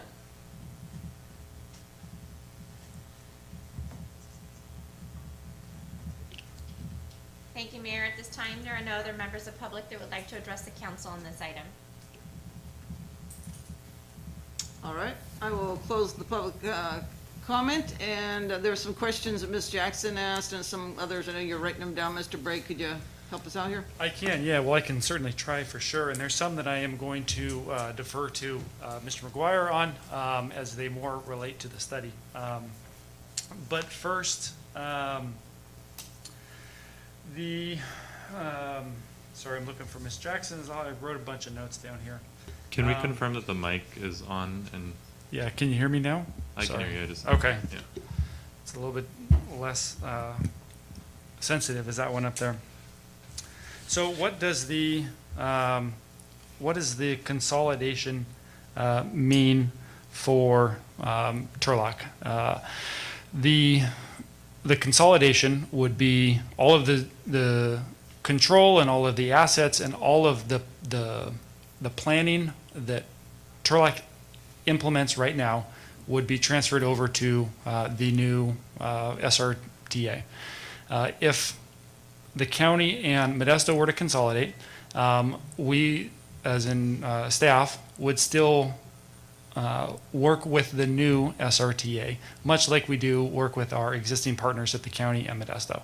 We would still coordinate our technologies, we would coordinate our schedules. I don't see any issues in terms of coordination with a new JPA that doesn't already exist with coordination with two entities. And as a matter of fact, there's one less entity to coordinate with. There was a question about saving money in the long run. I don't think, from what I have seen right now, that if Turlock were to consolidate into the JPA, Turlock would save money. Again, the quick turnaround time on this hasn't allowed for a lot of study to evaluate what those savings would be for a region, nor have they evaluated what the cost would be for Turlock. I do know that the city of Turlock has, for the past 2 years, included its overhead costs that transit pays for its administration, HR, IT, and director costs, and at least for the past 10 years, transit has paid for a portion of the director costs. And so it hasn't been broken out because it's listed as your staffing cost, and it is much less than the general city overhead cost, but that is for the past 2 years. And so I would anticipate that it would cost the city money. How much, I don't know exactly. The numbers that were thrown out for the fare box ratio, Supervisor Chiesa quoted a couple, and those were pretty conservative for this current year, as we were just experiencing COVID and the impacts of COVID. With the CARES Act, there was additional funds that we could undertake aggressive measures that we might not have otherwise taken due to these fare box concerns. So those numbers are conservative, and they anticipate a lack of ridership paying fares. There's two bills that were passed. There's SB 903, which provided the COGS, StanCog, specifically StanCog, the ability to grant fare box recovery reductions based on certain criteria. There was a lot of work done to get this bill passed, and part of the bill passing required the study that Mr. McGuire was hired initially to do. That was part of the bill, part of the language. So that is, that's been in place. One bill that was also just recently passed is AB 90. AB 90 waives any penalty for any transit agency to for last fiscal year and for this fiscal year, so 1920 and 2021, There are no penalties for not meeting your fare box requirements.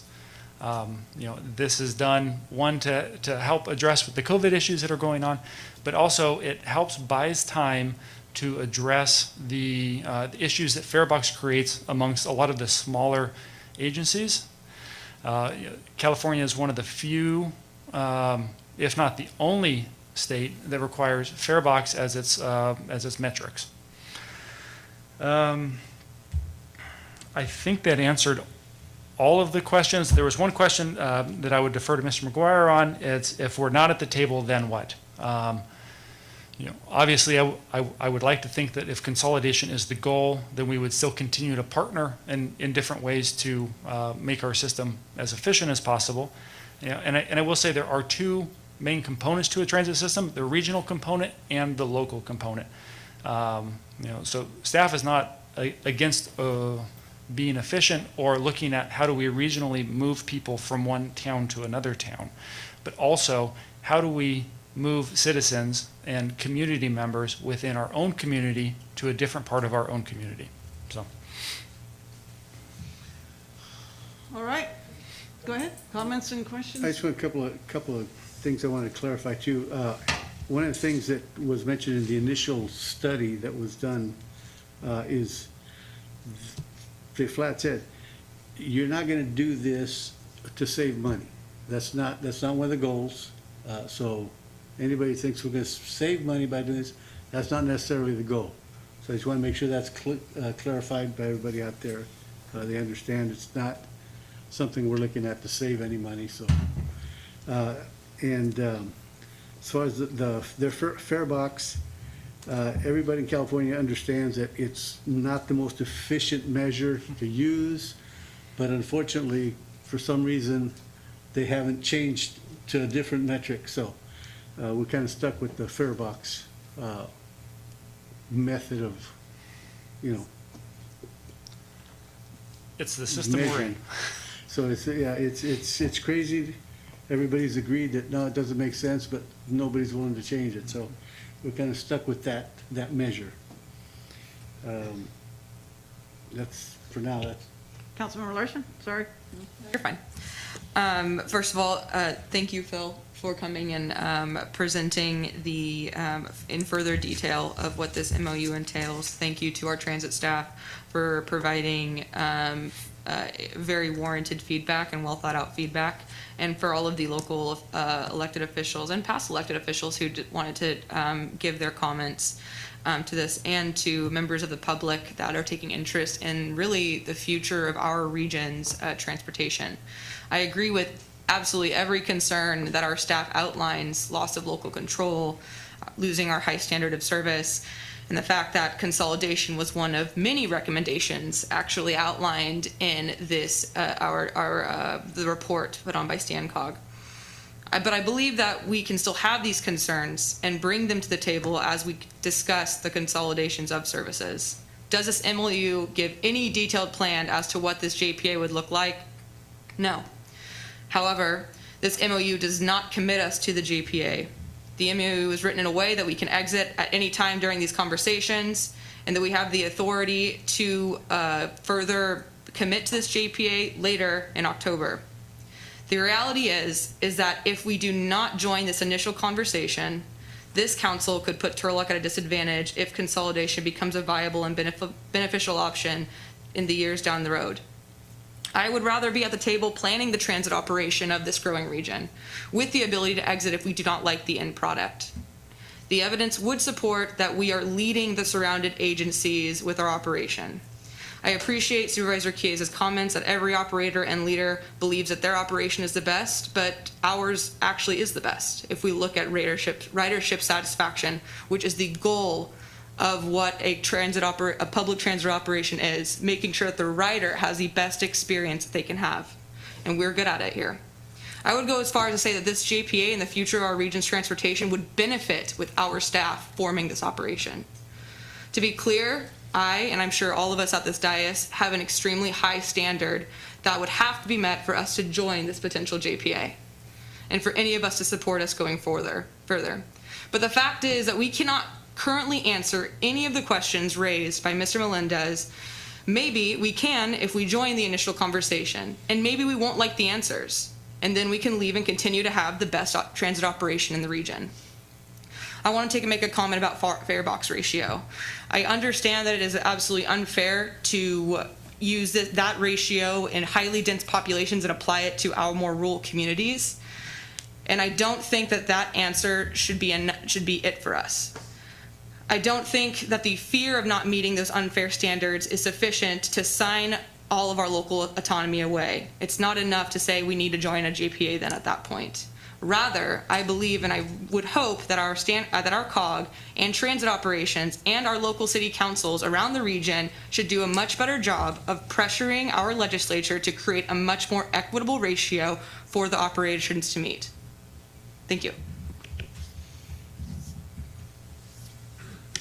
Yeah, I thank you both. I think being at the table and being able to shape what the future of this regionalized transit authority is going to be critical to us being able to integrate and to assure that the residents' needs are being advocated for in that dialogue. We have the opportunity to leave if it's going down a path where it seems like it's predetermined decisions. You guys are going to be in the room and will be able to come back to us and say what's going on, why you think at the end of the day this is the best decision for the residents. I do think there's incredible value in us being there at the beginning of it and throughout.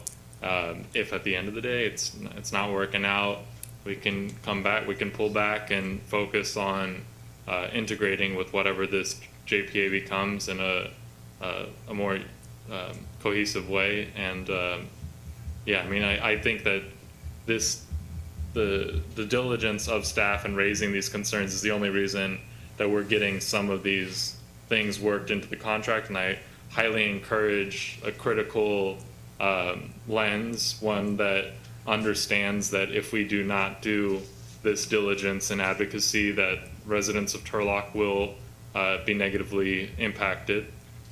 So I'm in alignment with Councilmember Larson that I think it's in our best interest that we move forward, but cautiously so. Yes, just again, I want to thank staff because I know you guys did a great job. You do a great job. And you all know that I'm not making any decision without talking to you first, because that's what I want. I want to get both sides of every story. I told the same thing to Phil when I went and spoke with him. But I feel that if we were to vote on an MOU saying we want to join a JPA, or we're going to start a JPA today, I would be saying, no, not there, not ready. But at the same time, I think the opportunity to be at the table is essential. I don't think, I think we can cooperate, and I think we can help steer the direction of the JPA. And again, we've got the option to say, you know, guys, no thanks, not going the way we would prefer it to go. Bottom line is we're looking at what's best for our customers. I know that that's what Wayne and Nathan are working towards. I appreciate that. I'm hoping the JPA has got exactly the same directive over there that we're gonna look at the customer first, and whatever is best for the riders out there, that's what I'm gonna be in favor of. So I think it's paramount that we're at the table. We can't make decisions if we're not there. Councilmember Ariano? I agree.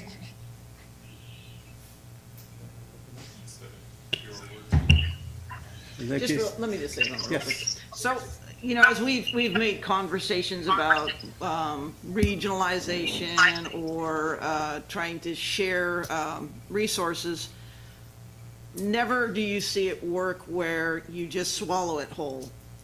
So when we have a lot of questions here and we're looking at the concept, sometimes you just let people start the conversation. We know that we have very limited staff. I'd be curious, Mr. Wells, do we have the ability to transfer what we're doing already and add that there? Because that was one of our goals when we've had 2 different retreats, is to talk about what can staff do, where do we cross off something else and move over? So I'd be curious about that. Yeah, obviously a change like this, but a lot of it we don't know. If that's the questions about how the JPA looks, which staff would go, not go, how would our other operations within our city, those are questions we don't know. Whether the JPA would have a contract with the city for some of those services, would they be JPA employees? Those are all things we don't know the answers to and how it would directly, and that's the questions we've been asking from day one. So that's the challenge of not knowing those answers, unless it's a catch-22. And then finally, what I learned tonight from some of the callers is that one of the things we talk about most is communication. And I feel like I didn't know that there were things that were already started when I got into this role here from the seat over here. And then that I wasn't aware of this stuff coming up. So it makes me nervous not to, I never heard from Supervisor Chiesa like that there was this urged to have it done, and so I need to work harder on having a communication and knowing what the boards are doing and things of that nature. So I just put that out there, because if I'm getting that means all of us are having the same problem.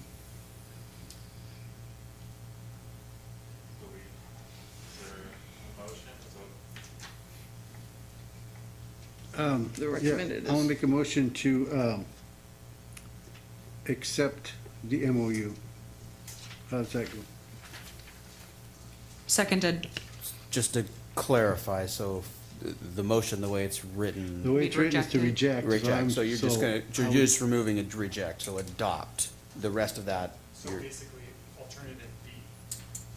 but the way the motion would read would be adopting the memorandum of understanding, and with the rest of that language. Correct, correct. Alternative B, so, yeah, so alternative B is to approve a memorandum of understanding for the participation and formation and implementation of the SRTA, and authorize the city manager to execute all related documents. okay, that was the motion. Did you have a second? Yes? Yes. Clerk, call the roll. One of you second. I'll set it. Are we voting on not joining it? Now I'm confused. 'cause No, I missed half we of it. are now voting to accept it and join. The motion was edited to say, instead of rejecting, to now say approving, adopting, excuse me. She'll read it, please. Approving an MOU for participation in the formation and implementation of the SRTA and authorizing the city manager or designee to execute all related documents. Councilmember Ariano? So I'm still confused. I want them to be at the table, but I don't want to join anything yet. Is that what we're doing? Yeah, we're joining. We're not joining. Approving an MOU, we're not joining the We're approving the MOU, but we're not joining. From what it looks like, the official approval of joining the JPA would happen sometime in October. From what I understand, Nathan, is that correct? Mr. Wells? Nathan? Yeah, that is correct. This is the approval to participate in full support of consolidation, with the anticipation that this council will make the final determination of approving the JPA at a later date. And it would take council action to remove yourself from the JPA, from the MOU, sorry. So I have a little trepidation in going into this. Are we going to get updates not in just October? Because I didn't know anything about this before we got it in our packet. I guess we're coming to the table late. Yes. I guess part of that is my fault, because certain things I don't know we can talk about. We got the Brown Act. Again, this will be part of a regular updates, so. Yeah, so we can do brief out. So we'll get a regular update. If we want to join the MOU, we'll get a regular update on what's happening. And we can pull out at any time. Yes, it just takes council action. But you have to vote, you can't just pull out, we have to vote redact ourselves Yeah, from the you committee. do have a motion, you do have a motion and a second, so I would encourage. So, yeah. I know, to but take the she's, vote. she's Question, trying to right. conversate Trying to get through a clarification. video here. It's hard. I was just going to clarify that part of the action in the MOU is to appoint 2 of your members to that party. So there's going to be almost immediately the initiation of a serious dialogue about the JPA agreement, and 2 people from this council are going to sit there. Thank you. So, Councilmember Ariano, are you with us now where the vote is for us to be a part of at the table? Yes. Okay, so clerk, call the roll, please. Councilmember Ariano, Yes. Councilmember Larson, Yes. Councilmember Nazrati, Yes. Councilmember Iscar, Yes. Mayor Bublak. No, it passes 4-1. Thank you, guys. Let's move on to city manager. Thank you, Mayor. I'm going to remove this to give a brief update on the Community Priorities Advisory Committee, the CPAC report. So there's nothing in the packet this evening, and this will be brief. Just wanted to update the council that we have preliminary completed the review of the first 13 items, and as council recalls, those 13 items are negotiating items. We reviewed those items to ensure that there was no identified cost savings with any of those 13 items. So as it stands today, we've not identified any immediate cost savings of those 13 items. There is one item relative to long-term retiree benefits for the future, and that is still being analyzed. And for the remaining 24 items, which are all subject to collective bargaining, those items will be updated to council this evening in closed session during the negotiation portion. So any questions on the CPAC report? Questions? All right. Next item. All right, so next item is a unique concept. As many folks who have been paying attention, Mayor Bublak highlighted the concept several meetings ago with the idea of what we're referring to as streetlights as an enterprise. And so the concept here is a pretty unique approach to utilizing the infrastructure of our streetlights in a number of potential ways. And so there's a program out there right now of utilizing the streetlights either in a lease or a sale arrangement where the streetlights would be outfitted with LED lights. 5G can include cameras, audio, Wi-Fi technology to allow for broadband network utilizing those assets. So Schneider Electric approached the mayor several months ago with this concept. They have been meeting with other cities to see who is interested in moving forward with this program. It is, like I said, rather unique and a new emerging technology. It's so new that really no one has gone down this road yet. There's a few cities that have adopted a similar program, but under their program, they ran into some issues with the FCC on the guidelines that were put out in terms of how that program could be implemented. The city of San Jose, for example, is suing the FCC to change those guidelines because what San Jose implemented was significantly restricted by the FCC program guidelines on how small cell networks were put together. So Schneider Electric, and working with various partners, has come up with a concept where bringing in third parties that would be under one scenario would actually have the potential to sell our streetlight asset to an outside third party that would then work together with Schneider to come up with a maintenance program for those, and then implement through this technology the ability for either a lease arrangement or some other arrangement to utilize that infrastructure for a broadband network. So a very unique, cutting-edge concept. That same cutting edge does create some concerns from a staff perspective. One, as Mayor Bublak mentioned earlier, back in January, I wasn't here, but the council had given some priorities of 4 areas of focus, and this area would take some significant effort because of its cutting edge technology and where it would take staff resources to implement.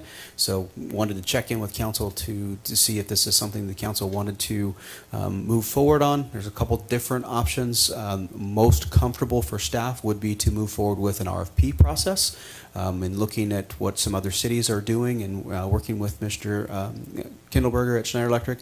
Is that We are a little bit behind the city of Stockton, who is looking to do an RFP. City of Merced is looking at a little different option. But if the council were to want us to move forward, we would look at doing an RFP to move forward. So a few of those options, just depending on what the council's direction here is.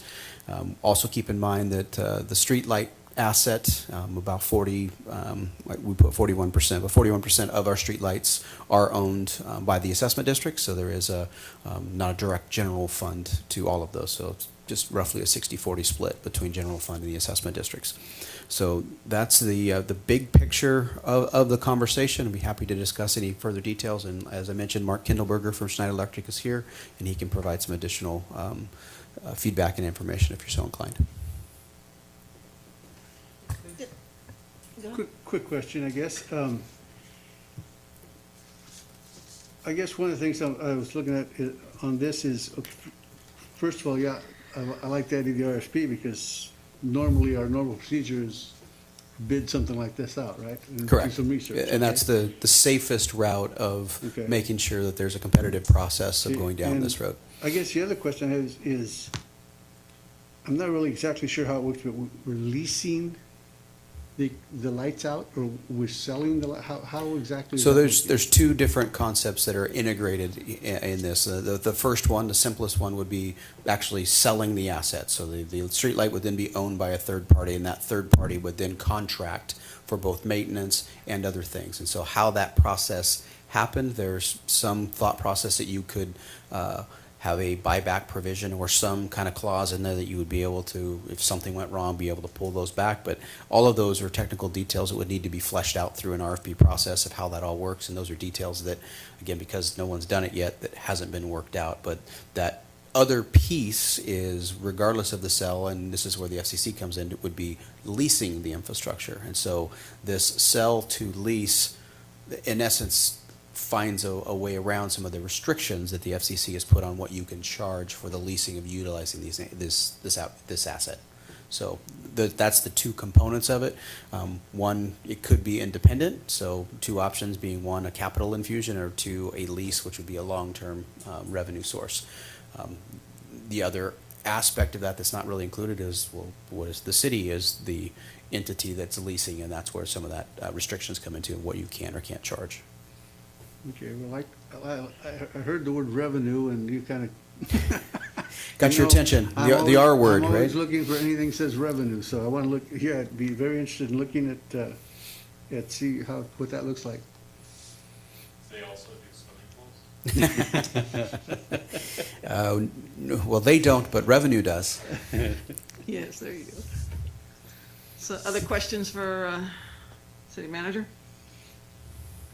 There is no existing program like this that you guys are currently engaged in, is that correct? Can I ask the question? Yeah, I'd have Mark come up and talk about where they're at. It's probably the easiest way to. Yeah. Welcome, Mark.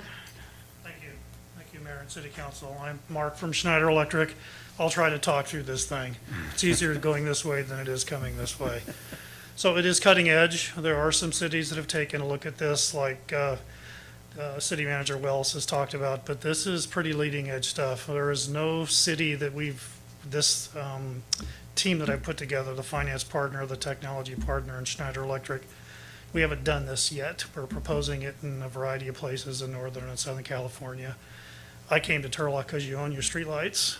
I came to Turlock because, like my city in Stockton, we have a general fund problem. This creates revenue in a variety of potential sources, so I thought it'd be a good fit. What we're asking for tonight is not to get into an RFP process, but we're going to do a feasibility study. We're going to take a look at all the components, gather some data, report back to the city manager, and answer the question, does this work? Does this make any sense at all? And if it does, then you have this option to move forward with a more public process and invite anybody who wants to come to the party to make a bid and make it competitive. So that's what we're asking tonight. Good question. I just have a comment. Thank you so much for coming and thank you, Mayor, for always being open to innovative ideas that can not only really address our revenue issues, but also really think of Turlock as being the leader in innovations.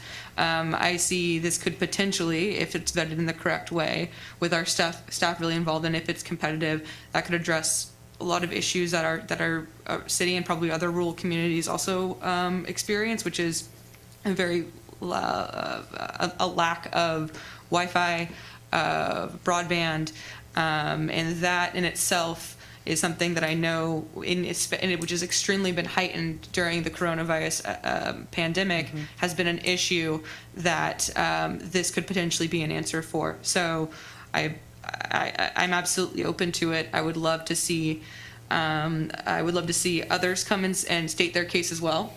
But I definitely think that this is a potentially, but we don't know the details yet. Any questions, Councilmember Ariano? So, in reading the report, definitely not interested in selling our assets, but leasing might be an option. So, since it's not a direct, it's a 60-40 split, with the assessments getting, I think, the 40, maybe. It's an interesting concept. Having a business in San Jose, they were floating this idea as well at their city council meeting. So it's really going to come down to details and,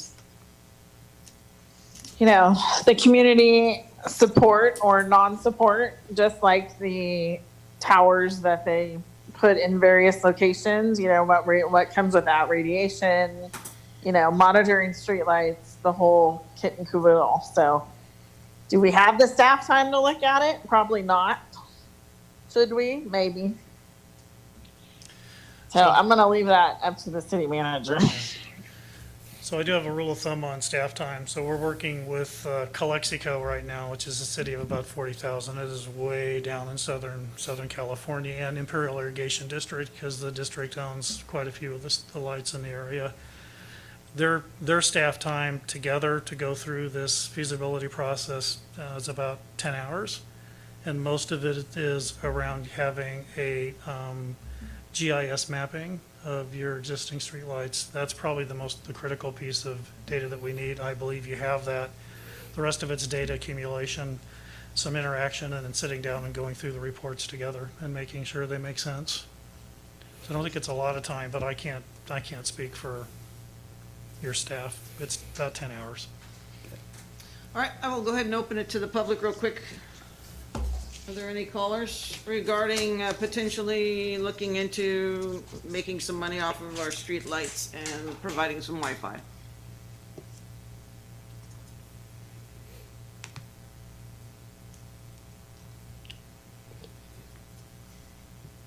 Thank you, Mayor. There are no members of the public that are interested in addressing the council regarding this item. Okay, I'll close the public hearing, bring it back. Any last comments, Mr. Wills? Just to highlight from what I'm hearing in the conversation, so the option to pursue would be option number one, or the alternatives would be to proceed with the evaluation. Council give me the direction to move forward with a letter of intent. That letter of intent would be enough for us to move forward with the feasibility analysis with Schneider Electric, and then we would come back with a presentation on moving forward. My only caveat to that is what the council's expectation is on time relative to staffing priorities and other things that are on the workload. So as you indicated, the feasibility piece is not a huge commitment of time, but it is still a commitment of time and the challenges that we have in meeting the other needs of the council. Just it's kind of the reason why it's here in this structure, is making sure we're meeting the direction of the council and the priorities of other things that we have in the works. Like was mentioned, the assessment districts, that's an ongoing program that's been kind of stop-start for a while, and trying to get that up and running and get those analysis completed. It's one of those projects that continues to get pushed to the back burner by projects like this. So just from a management standpoint, we're making sure that council is aware of where that priorities are if this jumps in front of those other priorities. Are you saying it's staff is going to be doing this, or is attorney going to be doing this? Because I know the assessment district is Mr. White's thing. Well, but it involves staff. Okay. So Mr. White is the lead on that, but it involves staff work tremendous amount, and this would say the same thing, staff time would take, as Mr. Kinberger, about 10 hours worth of time working with him and review, and by the time then it comes to council, then there is more time on our side to put that information together for council.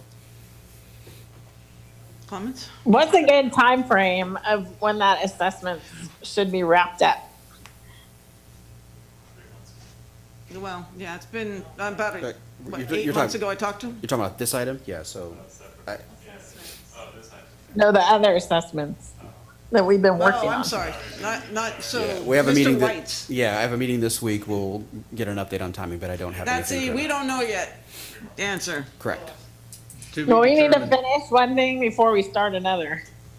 Well, they're two different things, though. That's, Mr. White's. I got his- understand that, but we gotta get some stuff off our plates. There's a lot of things that are 90% done. It's like we haven't finished anything. He said next week. Yeah. He has a conversation about it. Well, it's an ongoing conversation. We have hundreds of assessment districts, so Sure. we've completed some. There's a ton more to do, and again, it's a tremendous amount of staff work. I think it's something that I'd like to see us put in the queue and kind of like work on and dedicate some resources to because of the potential that's behind it. It's I understand there's a lot of priorities, but it's something that has such a big upside that it would make sense for us to dedicate some limited resources to at least do some of the feasibility studies, and beyond that, higher levels of engagement with other agencies that are looking to do similar things through that RFP thing, but that's way down the line, I think. And I totally, I agree. I think that, if we're looking at comparing numbers, a handful of hours for potentially a substantial amount of revenue and being, really having an innovative answer to rural communities not having access to stable internet connection and broadband efforts is a very fair priority, I think, or really an opportunity to pursue. And there may be several different things that come out of this. We don't know unless we open this door. And for me, it's, people keep asking me, my colleagues included, what are you doing towards revenue? I'm trying to find things. And if it takes 10 hours towards this, I think that's the opportunity for everything that you've said makes sense to me. I don't think this is a drastic load. I think there's too much promise that we shouldn't just close the door. So let's. Don't need a motion. I think I've heard from everyone in terms of enough that we'll move forward with the letter of intent. It doesn't need an action per se, but the letter of intent under my authority to move that forward. I just didn't want to do that without the council understanding kind of the commitment and kind of where it lies priority wise. So I wanted to make sure. So we have the direction we need.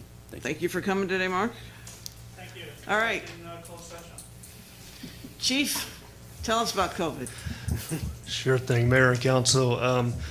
So it's only Tuesday and it's already had some big things happen with COVID so far this week. Obviously, the governor's orders yesterday to shut down the state, and the counties on the watch list to further shut them down, which we are on the watch list. So, as you know, gyms, hair salons, barbershops, places of worship again are now back to being shut down. And then yesterday we got the word from Dr. V and the superintendent that schools would be continuing with distance learning and don't have an absolute date when they're going to be reopening. So a lot of pivots going on right now. I would say, for everybody out there, check the school websites, and hopefully they'll have some more guidance as they can get it quickly. It's all because the trends over the past few weeks have shown a pretty dramatic increase in the viruses throughout the county.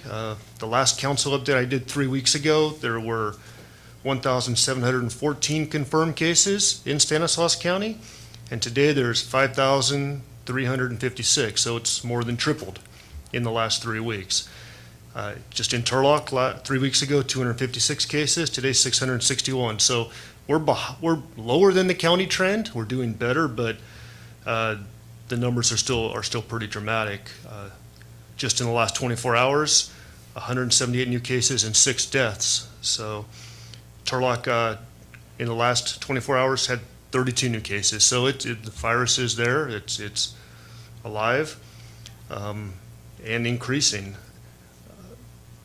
one of the main metrics that I continue to look at is the availability of hospital space. As of today, there's 62% of capacity for the hospital beds and 71% of capacity in the ICU. So there's still room, but those numbers are ticking up along with the cases. So again, I know it's if we want to get out of this and get back to what we want to do and open things back up again, we have to get off that watch list. And the best way to do that is to follow the guidance that's out there by the CDC. And, you know, if you stay away from people that have COVID, then chances are you're not going to get COVID. And that's how we have to beat this. So, and keep washing your hands regularly and wear your face mask when you're out in public and physical distancing whenever possible. And that's how we're going to get that curve back down and be allowed to open back up. The testing sites in the county are very, very busy. The one we opened up at Rue Bosch has been busy since day one.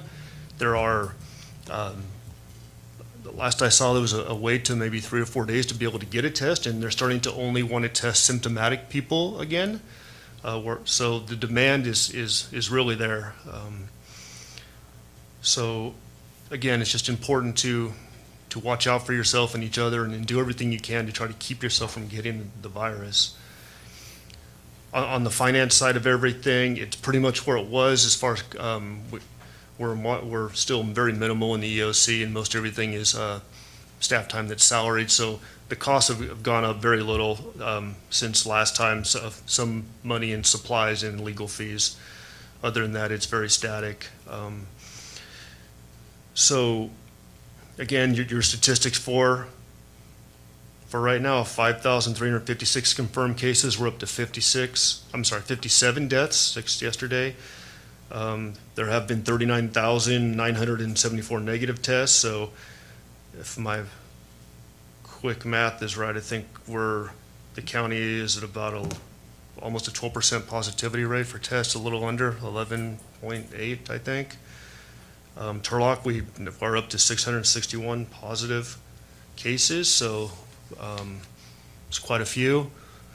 Doing better than some of our members in the county. Series is past us now, much smaller than us, but has a higher rate of spread. So I just want to continue to remind everybody to do your diligence, and everybody's got their masks on, as you can see, and doing our part, and ask others to do their part to protect our vulnerable populations. So with that, I don't know if Mr. Willis would like to add anything, or if you have any questions, I'd be happy to. Yeah, just to add a little bit so. to the hospital conversation, there was quite a bit of dialogue regarding the capacity of the hospitals and the number of beds, and most of the hospitals will tell you today that they have plenty of beds, but staffing is the challenge. So the staffing capacity issues are being stretched. The quote that I had heard and been using for the last week is stretched very thin. Weekends tend to be the challenges nurses and hospital staff are no different than the rest of us. There's times off and holidays and all those summer vacations, and those are all affecting staffing levels.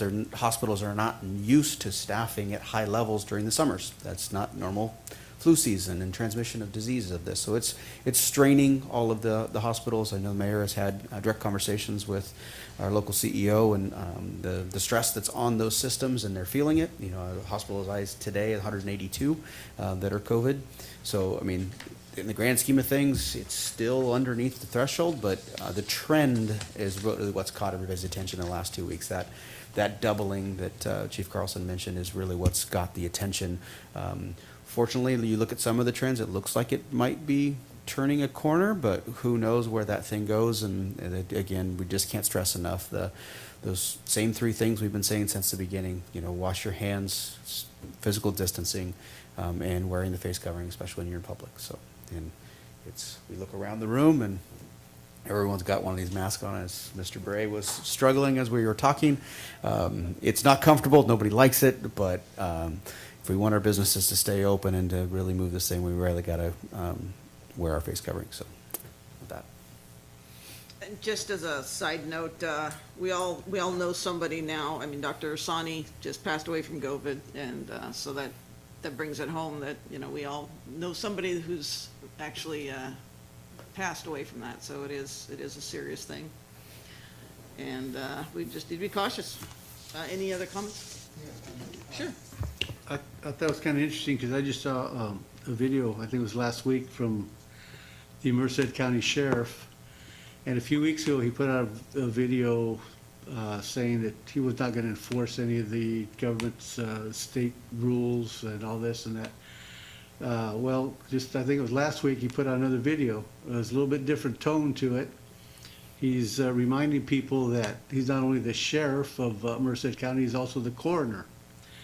And he says regardless how he feels on the enforcement of the rules and regulations, he wants people to understand this is not a hoax. This is real. He sees it every day. And it's not an age thing anymore. He was talking about a 29-year-old that just passed away due to COVID. So I thought it was kind of interesting to see the change in tone on his video. But he's telling people to understand this is not a hoax. This is serious. It's a real virus. He says he would want to catch it. He would want anybody's family to catch it. And he says, don't make him enforce the rules. Please use common sense and wear a mask. Social distance. Thank you. I would also like to add that, and thank you so much, Chief Carlson, for your diligence in watching the numbers and the recommendation to follow the prescribed guidelines. And I just want to echo the points that it seems that it becomes be taken more seriously once it gets close to home, and it has for a lot of people.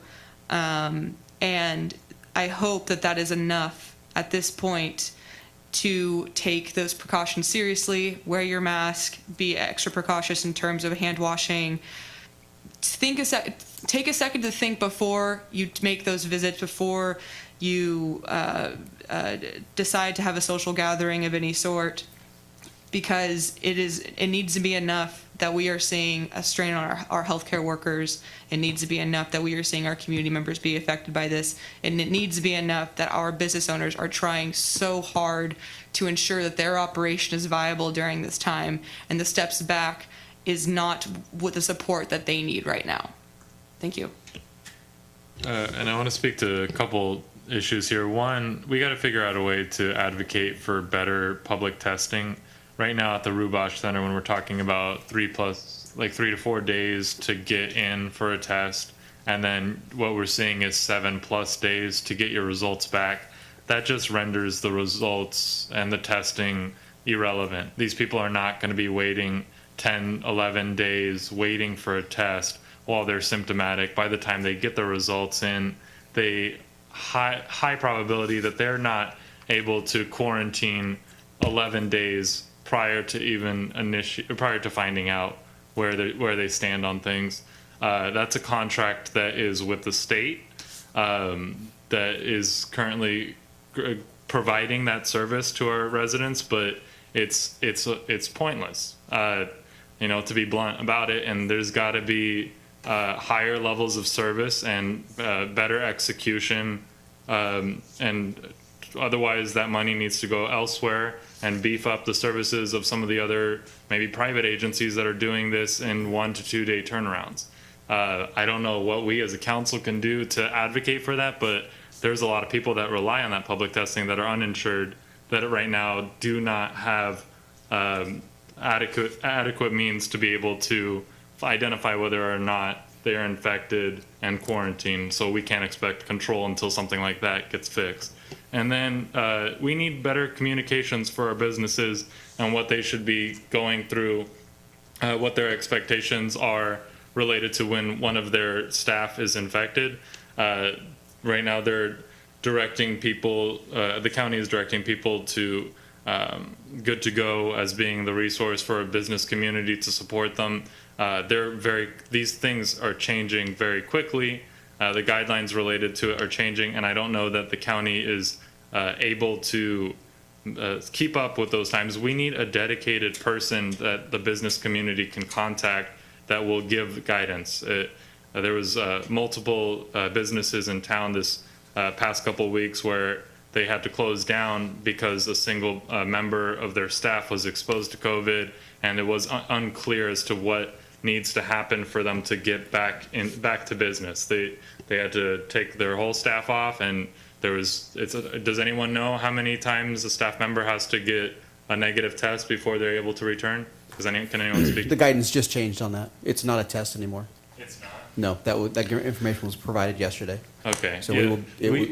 it was. So what's happened to both of your points? What's happened?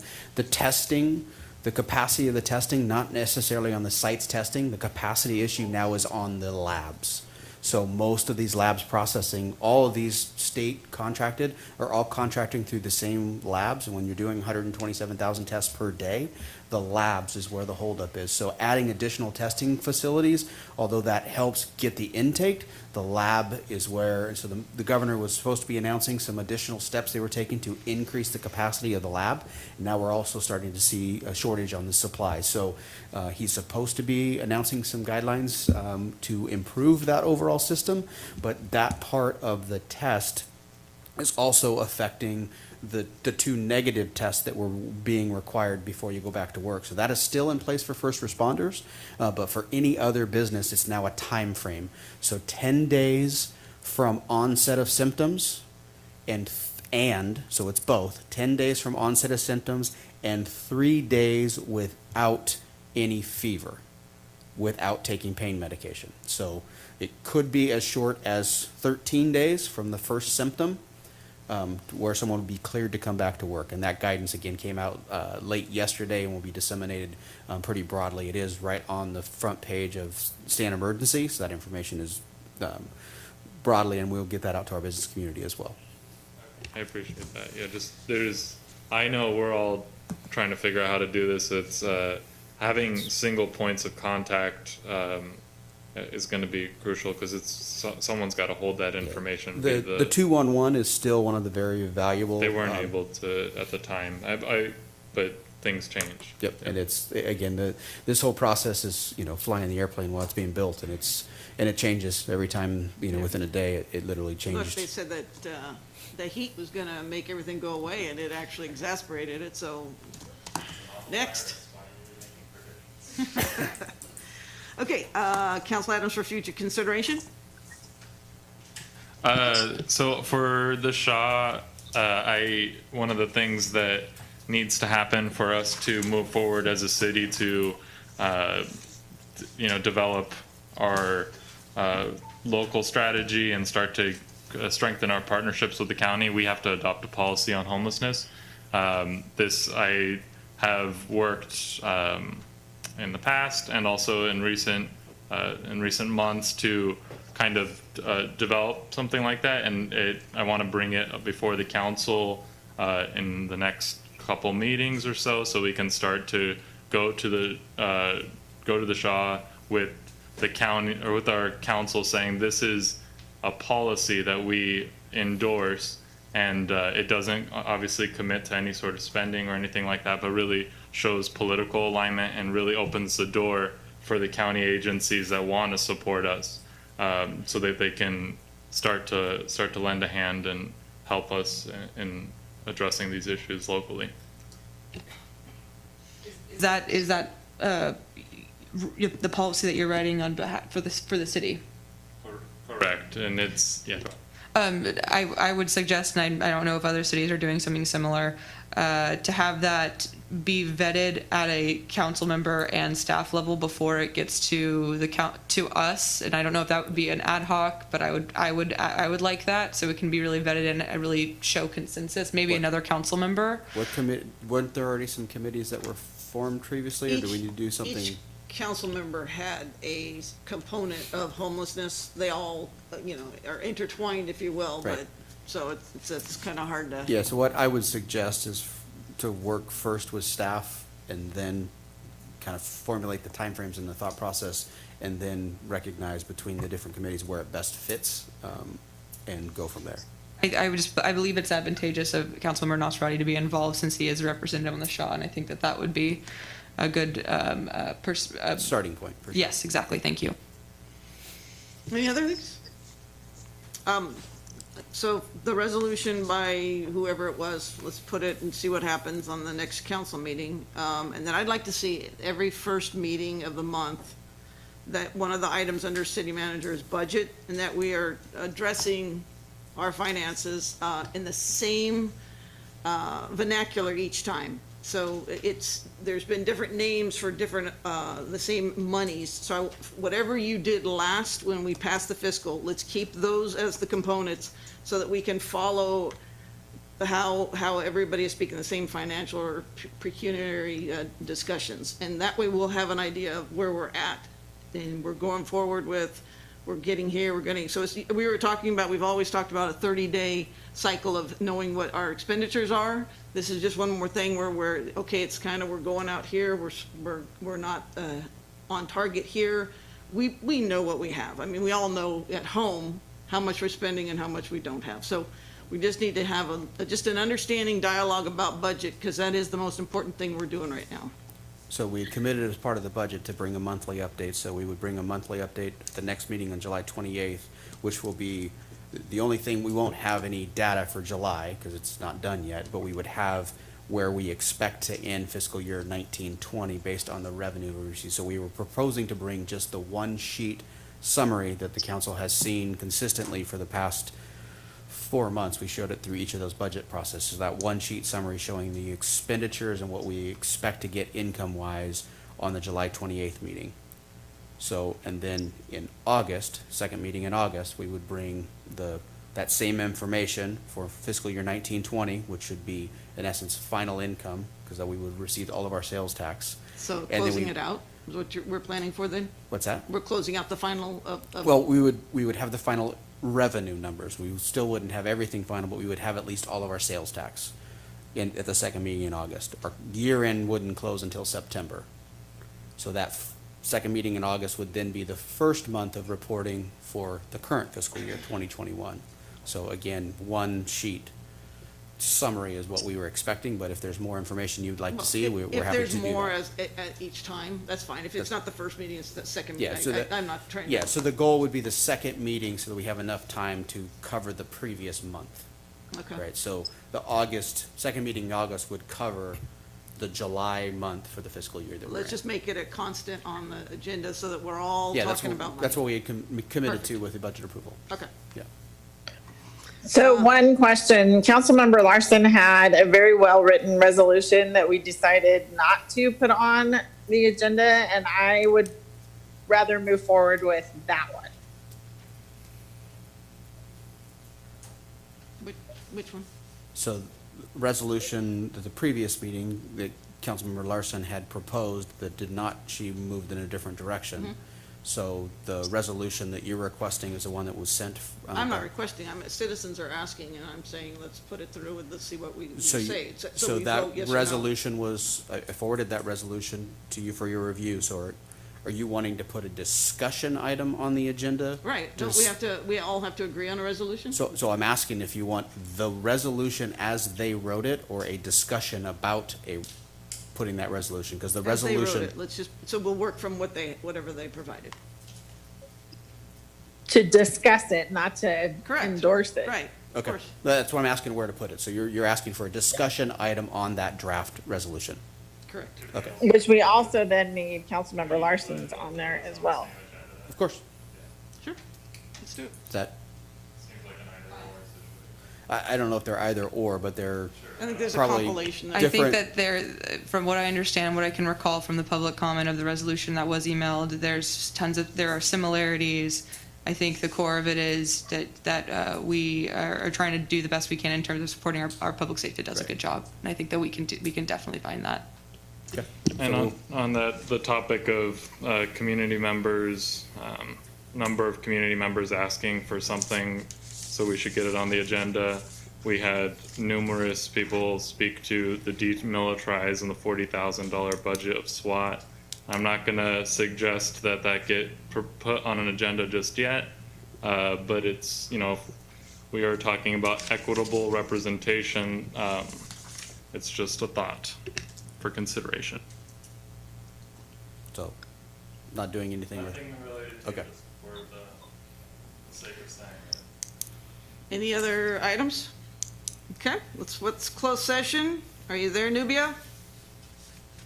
I am here, Mayor. Let's do this. So, give me 1 second, I'm gonna pull up the agenda. So for closed session, we have conference with labor negotiators pursuant to Government Code Section 54957.6A. The employee organizations for discussion in closed session include the Turlock Associated Police Officers, Turlock City Employees Association, Turlock Firefighters Association, Local 2434, and Turlock Management Association Public Safety, along with a long list of unrepresented employees as listed on the agenda. Item B, threat to public facilities, services or facilities pursuant to Government Code Section 54957A, consultation with the city manager and the city attorney. And the third item is one liabilities claim pursuant to Government Code Section 54956.95. The claimant is Isaac Osman, and the agency is the city of Turlock. All right, thank you. We'll be returning after our closed session to announce out. Thank you.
Okay.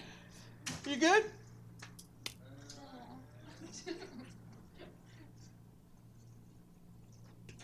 I pledge allegiance to the flag. All right, we're back from a closed session, and clerk, can we report up? Yes, thank you, Mayor. For closed session item 13A and 13B, council provided direction to staff, but no reportable action was taken.